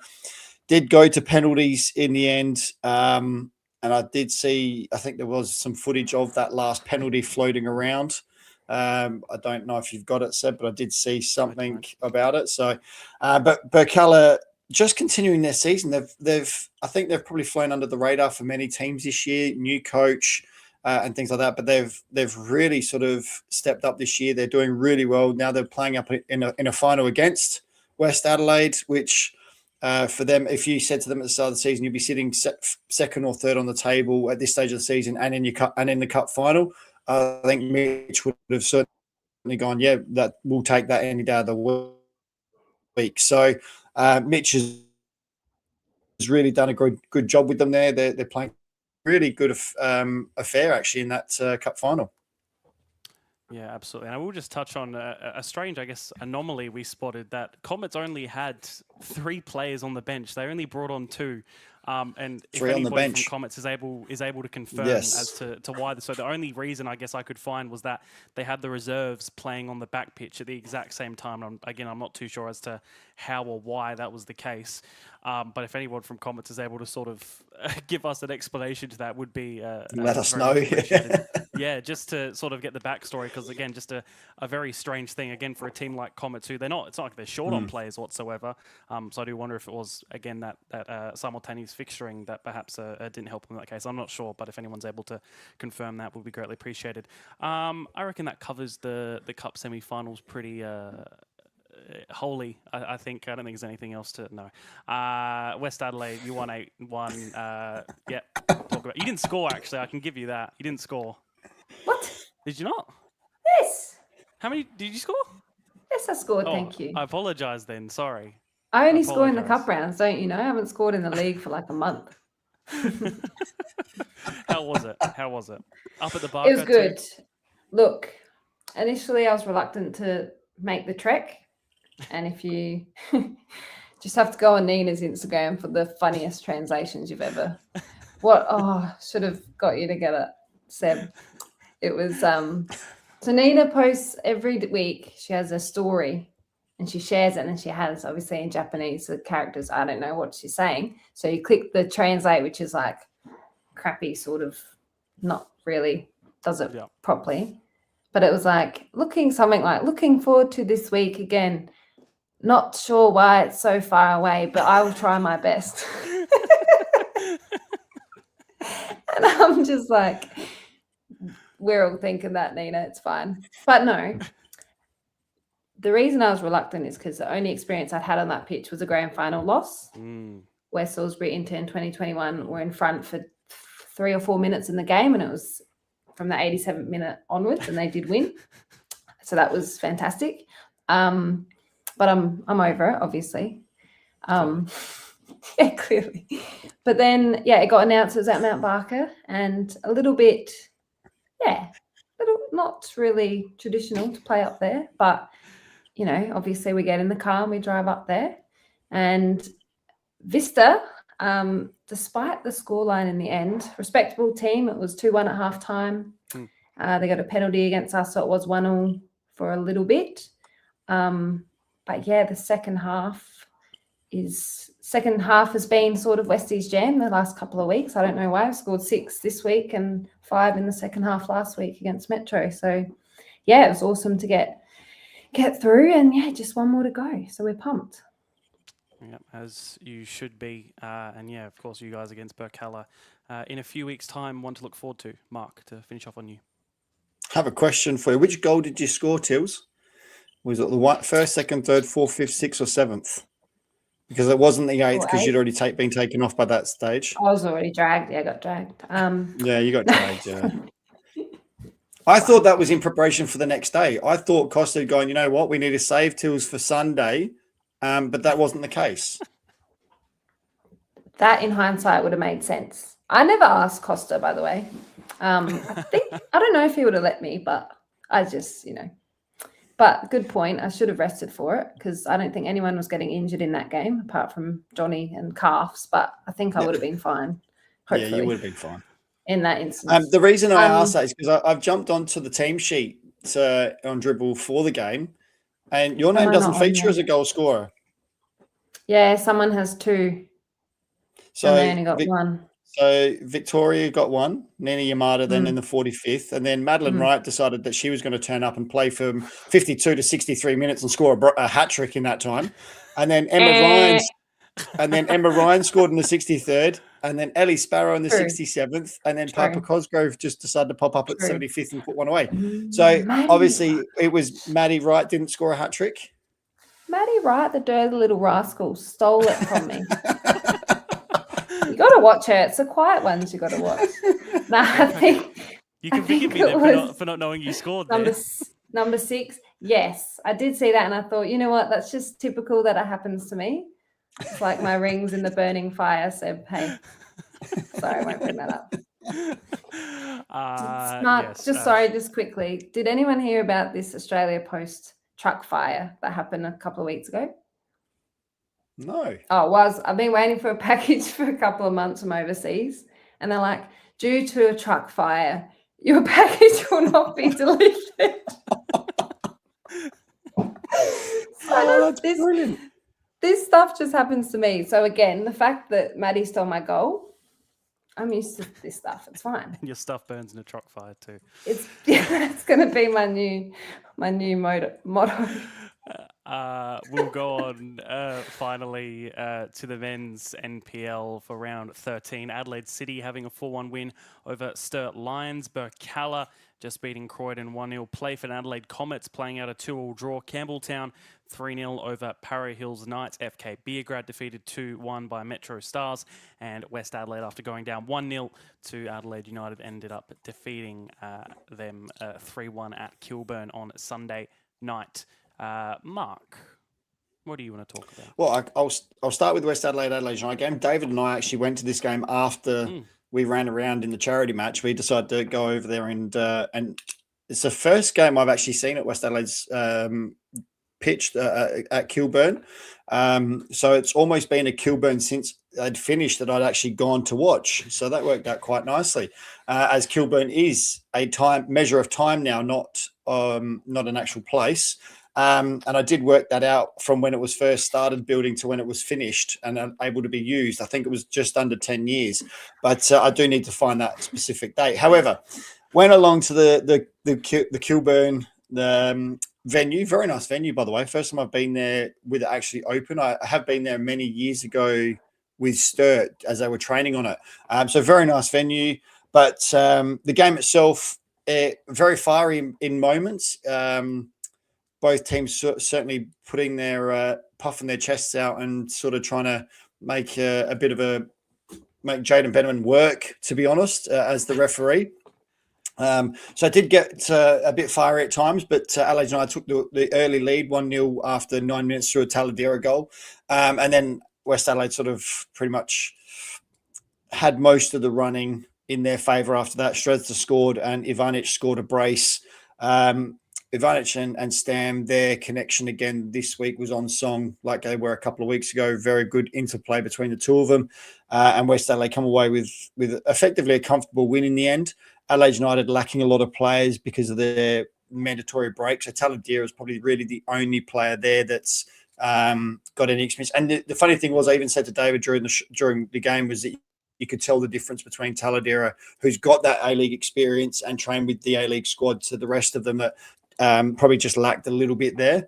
But overall, a comfortable win for West Adelaide. FK Beergrad going down 2-1 to Metro Stars on the Saturday. I did watch some of this game as well. Metro just slowly piecing things together with a bit of obviously a very interesting start to their year. Van Dommel's built a good coaching staff around him. And they're just now starting to get results and work. FK Beergrad probably thinking they've also got the cup next week. So that might be playing in Adrian's mind, maybe resting Trimboli for that, maybe, because I know Trimboli didn't play. He also has had a couple of injuries, but they're starting to get a couple of their players back, which is good. They did start young Kosic up front in this game, but Metro able to come away with that one there. The other game that I actually did watch, majority of the game, was the Campbelltown Para Hills game. I tuned into that one on the Saturday afternoon. Campbelltown coming away with a 3-0 win. It was quite funny actually, because someone said it was actually 0-0 at half time, and someone mentioned, Para Hills haven't conceded. It's the first time this season Para Hills have kept a clean sheet in a half. And it's been round 13. So they hadn't kept a clean sheet in a half until that point, which they managed to do. But funny enough, someone then went in a group chat that I'm in, said, they'll probably still lose 6-0. It was one, they managed to keep it out until 70 minutes, but it was actually an own goal in the 70th minute that put them behind 1-0. And then Malisi scored in the 92nd. Maury polished off in it with a 95th minute goal to make it look probably a lot worse than what it was. Campbelltown, again, probably had the majority of play, but Para Hills certainly had a very good showing and sort of made life very difficult for an experienced Campbelltown side. So there were some very positive sides for Para Hills, but unfortunately, again, just on the wrong end of a loss there. I can go about Berkala if you want me to as well, Seb, if you want me to continue. Berkala getting a very tight 1-0 win over Croydon thanks to a penalty. And they've got it down as Blackwood, but actually it was an Alan Welsh penalty. Yeah. On the night. Welsh, again, faultless from the spot there. And that they came away with a very tight 1-0 win, which keeps them top of the table on 29 points. I think that's 1 point ahead of Metro Stars in second. And where am I? Adelaide City, they played on the Friday night, which is a little unusual for Adelaide City. They don't tend to play too many Friday night games, but they did because of their 80th gala on the Saturday night. They played at home against Sturt. Connie was on this game. Costanzo, after we had him on, I think it was last week, scored a brace. Yep. Kasumovic scoring and Brasan scoring. But Costanzo is now that he's settled, I think he's starting to really find some good form for Adelaide City now. So I think watch out, teams, because as he mentioned last week, he sort of didn't think it was he said last week he didn't think the league was as good as what it is, and it's taken him a little bit by surprise, and he's had time to settle. I think we're going to see this second half of the season. I think we'll see the real Dom Costanzo. I think teams watch out, and he's going to be in some fantastic form leading into this second half of the season. And Adelaide City sitting in third spot with 25 points, only a couple behind Berkala. Sturt now dropping down to 10th. They've had a bit of a tough time of late, which does worry me for the side. That's they've only had one win in the last 5, and that was last week, not game just gone, but the one before that. They're just fortunate that Comets haven't been able to string a couple more wins together, to be honest, because Comets have certainly become a better side with the change of coach in Isaac stepping in. So I think that probably I'll let you talk about. I think you were on a game, Seb. I'll let you talk about that one and whatever other game I didn't cover. No, the only one left, Playford and Adelaide Comets. I was on that one. Comets 2-0 at half-time. Playford getting 2 back in the second half. A great goal from Patrick McGregor, which we're not too unfamiliar with. Playford with a few outs, I think, because I've done them 2 weeks in a row now. Santiago Tabarros was missing against United. He was only back through the bench this week. Tyson Harriman been absent the past 2 weeks as well. Braden French only returning through the bench. And they also seem, I'm not sure if it is due to injuries, but it seems to be a new system they're playing too. At least from what I saw, it seemed like they were playing a 3 at the back. I don't know if that's whether to cover for the absence of Tyson Harriman, or maybe whatever else, because their form at the moment, since that Para Hills game, I think we've said it every week now, just hasn't improved. That has been the high point and the only high point in the past few weeks for them. I think I'm going to repeating myself, but they've been perhaps lucky to get points in the past few weeks. Maybe a bit of the same this week again, having to come from behind with a cracking goal being one of them too. But still, I think again lucky for them that they can still, with the good start of the season they had, they're still towards that top end of the table and aren't in relegation, aren't in that sort of conversation for possible relegation either. I think. Yeah, they're nowhere near there. I mean, 4 draws in their last 5 with 1 loss, so that it's not the good form, but their early season forms really propelled them up that table. And you look at it and go, they were top and second only a few weeks ago. So. It's everyone else is a little bit of a mishmash of form, dotted losses. But Berkala, Metro, and Adelaide City. I mean, Berks have 1 loss in the last 5. Metro haven't lost. Adelaide City haven't lost in the last 5. So they're your sort of 2 form sides at the moment. Berkala, but Berkala just seem to be getting results when needed. 1 point ahead of Metro in who are in second. Para Hills, unfortunately, bottom of the table with 1 point. Adelaide Comets on 9 in 11th and Sturt 15. But even West Adelaide. But when you look at it, that 11th spot's still a little bit dubious because even up to Campbelltown, they're sitting in 7th, but they're on 17 points. So if Comets can string a few wins together, that Sturt and West Adelaide could start to have to look over their shoulder. But at the moment, they seem to be okay. Yes, but we'll say certainly wouldn't have this season so far any other way, I think, with how competitive and how close it is. And I think we do want some final day drama, which perhaps has been lacking the past few years, to give us an Aguero moment or, something similar to Para Hills and Metro last year. I was going to say that's probably been our highlight with the final day last year was that Para Hills Metro one. Absolutely. All right, we'll go on to the predictions for this coming weekend. Of course, no Alessio can't give us updates on how we did last week, but I assume he'll chime in next week from wherever he is. I know I got one right. What was that? Oh, you tell us. The Metro Stars game. So just a shout out to Rapawanu there. He missed 2 chances. I would expect him to put away. To be fair, he's an absolute quality young gun that Metro have. And the 2 chances I'd expect him, but I was grateful that he didn't because it meant the score stayed at 2-1, and that's what I picked. So Anthony Rapawanu, keep your head up, mate. You will get the next one because, like I said, quality gun little player he is. But this one, thank you very much for not putting them away because it helps me close that gap on Alessio. All right, we'll go on with our predictions starting in State League 2 in the north. Top of the table clash, Pontian Eagles versus Modbury Vista. I've gone for a Pontian Eagles 3-1 win. Tilly. 1-1. Oh, set on the fence. I'm not an expert. I'm going to go. Funny enough, I was actually considering a draw myself. I'm going to go 2-2 draw.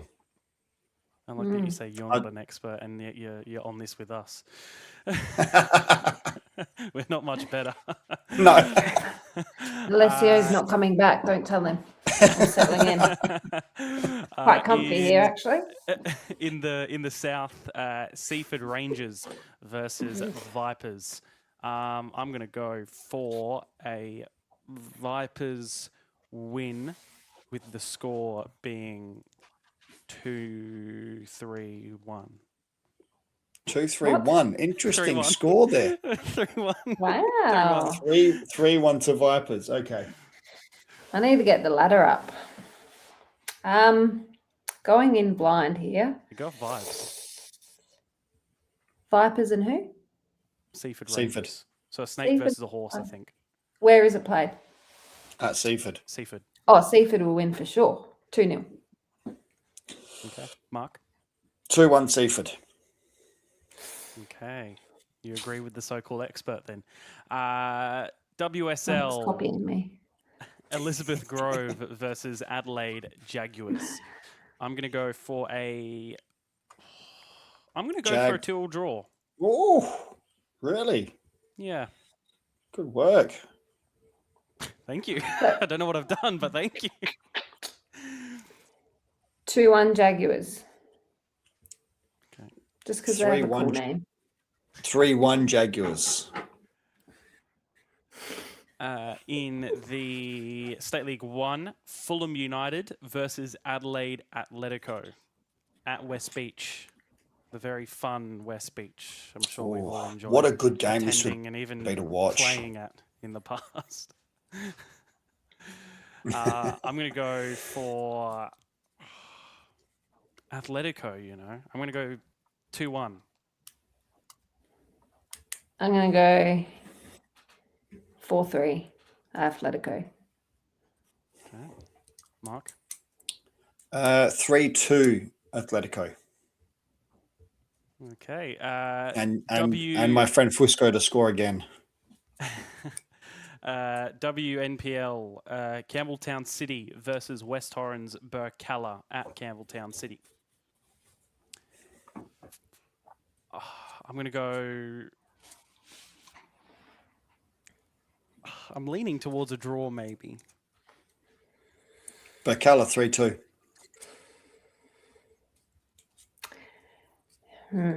Yeah, that's a good shout. Probably 2-1 Burks.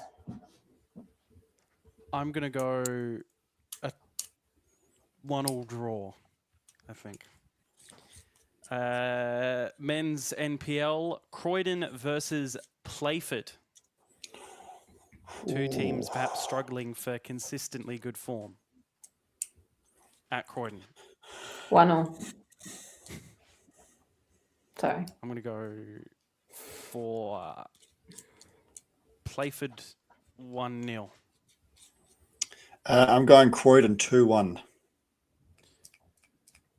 And finally, on to the Cup qualifying final tomorrow night. Cumberland United versus Adelaide Ammonia Cobras, a State League One to be represented not only in the National Australia Cup, but in the Federation Cup final. A big night for both of these clubs, but who goes through, Mark? I'm going to go Cumberland in 90, 3-2. Tills? Cumberland, penalties. Do you have to have a specific penalty? No, you can just No, but just the score just the score through the game. Oh, full. So, what do you reckon it's going to be at the end of Extra 120? 2-2. I'm going to go 3-2 Cumberland after extra time, I think. And that will bring us to the end of our predictions for another week. And Alessio and David, of course, you'll see all the rest of the predictions on our social media tomorrow morning. Actually, I have to put them out. I forgot to put them out last week, but I have to put them out really early due to the cup final being tomorrow night, so they'll be out very soon. But with that, that just about wraps up our show. A few quick things. Of course, World Cup is starting this week. Still not too late to join our tipping competition. The QR code is there on the screen, and there's also a link in our bio on our Instagram, and I'm sure I'll post another story before the first game on Friday morning. Start putting in your tips now, because it is sort of, the time to do so, with the first game being on Friday morning. And then we'll keep reminding you every week to put in your tips as well. So do join that. I'll leave the QR code up on screen for now. Mark, anything from you? Did you get any? I did notice on our socials that there was a shout out for any questions for our co-host tonight. Did you get any? To be honest, No. I forgot to check, but I can check quickly for you I didn't now. see this. When was this? Oh, I did. Don't you worry. Just while I check. I think Tabs has something to ask. That's what I'm guessing. While I'm trying to find it, anything from you before we finish? You'll be with us next week as well. Me? Yes. Yes. Yeah. Yes. You sound confused that you were going to be. You sound like you didn't know. While Seb's still looking, it's been awesome having you on. I'm looking forward to next week already. And I hope you've enjoyed your time on the One Game at a Time podcast. Always.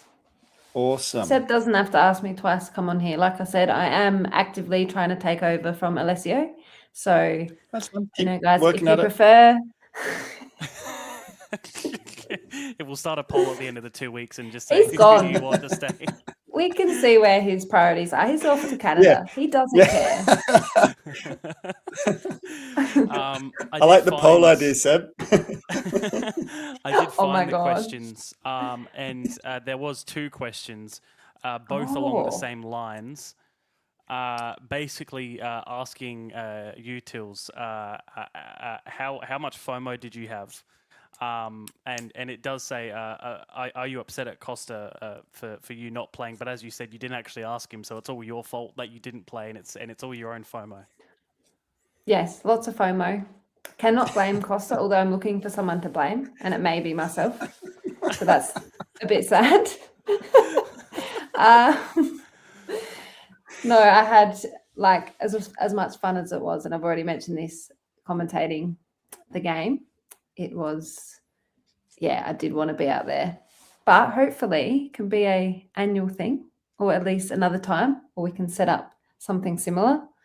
I think Johnny's started something pretty special, so stay tuned. Yeah, absolutely. It was a very special episode tonight, and I think good for all of us to sort of just have a bit of a debrief and conversation about the day and what it meant to us, and how enjoyable and how special it was for all of us. I think it was a very good time that we've had tonight, and we hope you've enjoyed listening and watching the episode.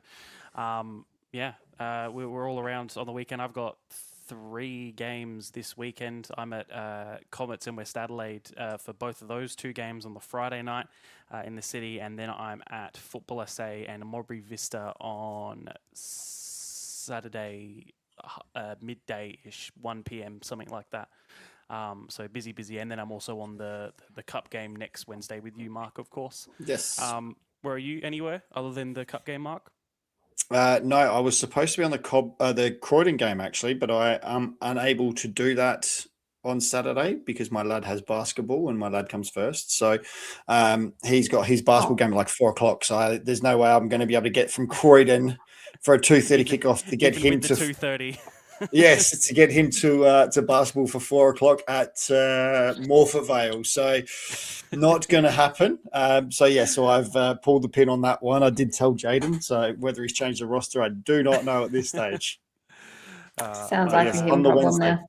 It is exactly right. It's certainly not a me problem. That's a him problem. But I have told him. But yes, I will be on the Wednesday game with you next week, Seb. Yeah, and of course we'll go into that in a bit more depth next week as well. Of course, we have tomorrow night still to contend with, and whether you're listening to this on Wednesday to tonight or on your way to the game, do enjoy it. Till, you about to say something? Or yeah, you're very good at noticing that, that awkward. Yeah, sorry. Go on. Do I have to wait till the post to come out to hear what the West Adelaide Comets predictions is? From you two? We'll let everybody. Or can I hear it? We do them once we're done doing the show. So we'll do them in a moment once the show's over. Oh. You'll see our process. It's a very good process we have. But to get to that process, the show must end. So that's what we'll do. I'm with you. Okay. Yeah, exactly. Yeah. See, we're with you next. We did all the others. Tuesday. I'm confused. We'll be the next Tuesday with another guest and also with Tilly. Alessio's away for the next few weeks, but I imagine he'll send us something throughout the week or the weeks that he's away in Canada. Hopefully something enjoyable that we can not laugh at him, but laugh with him. I'm hoping, but maybe at him a little bit. I'm sure. But no, pleasure to have both your company. Block him from it. Pleasure to have both your company. It was good fun tonight. Great chat about the game. You're still able to donate, of course, as well. The link will be on Johnny's and it will be on our page somewhere. I'll find it. So please still do contribute to that cause as well. That's us done for another week. Thank you for joining us. Thank you for listening. And yeah, we'll be back next Tuesday. See you next Tuesday. And we look like we're heading to extra time, but there's still 5 minutes to play here, Mark. And by all means, there could be more chances. Still in the box, and it's another goal! And it's Andre Cole, the hero for Croydon!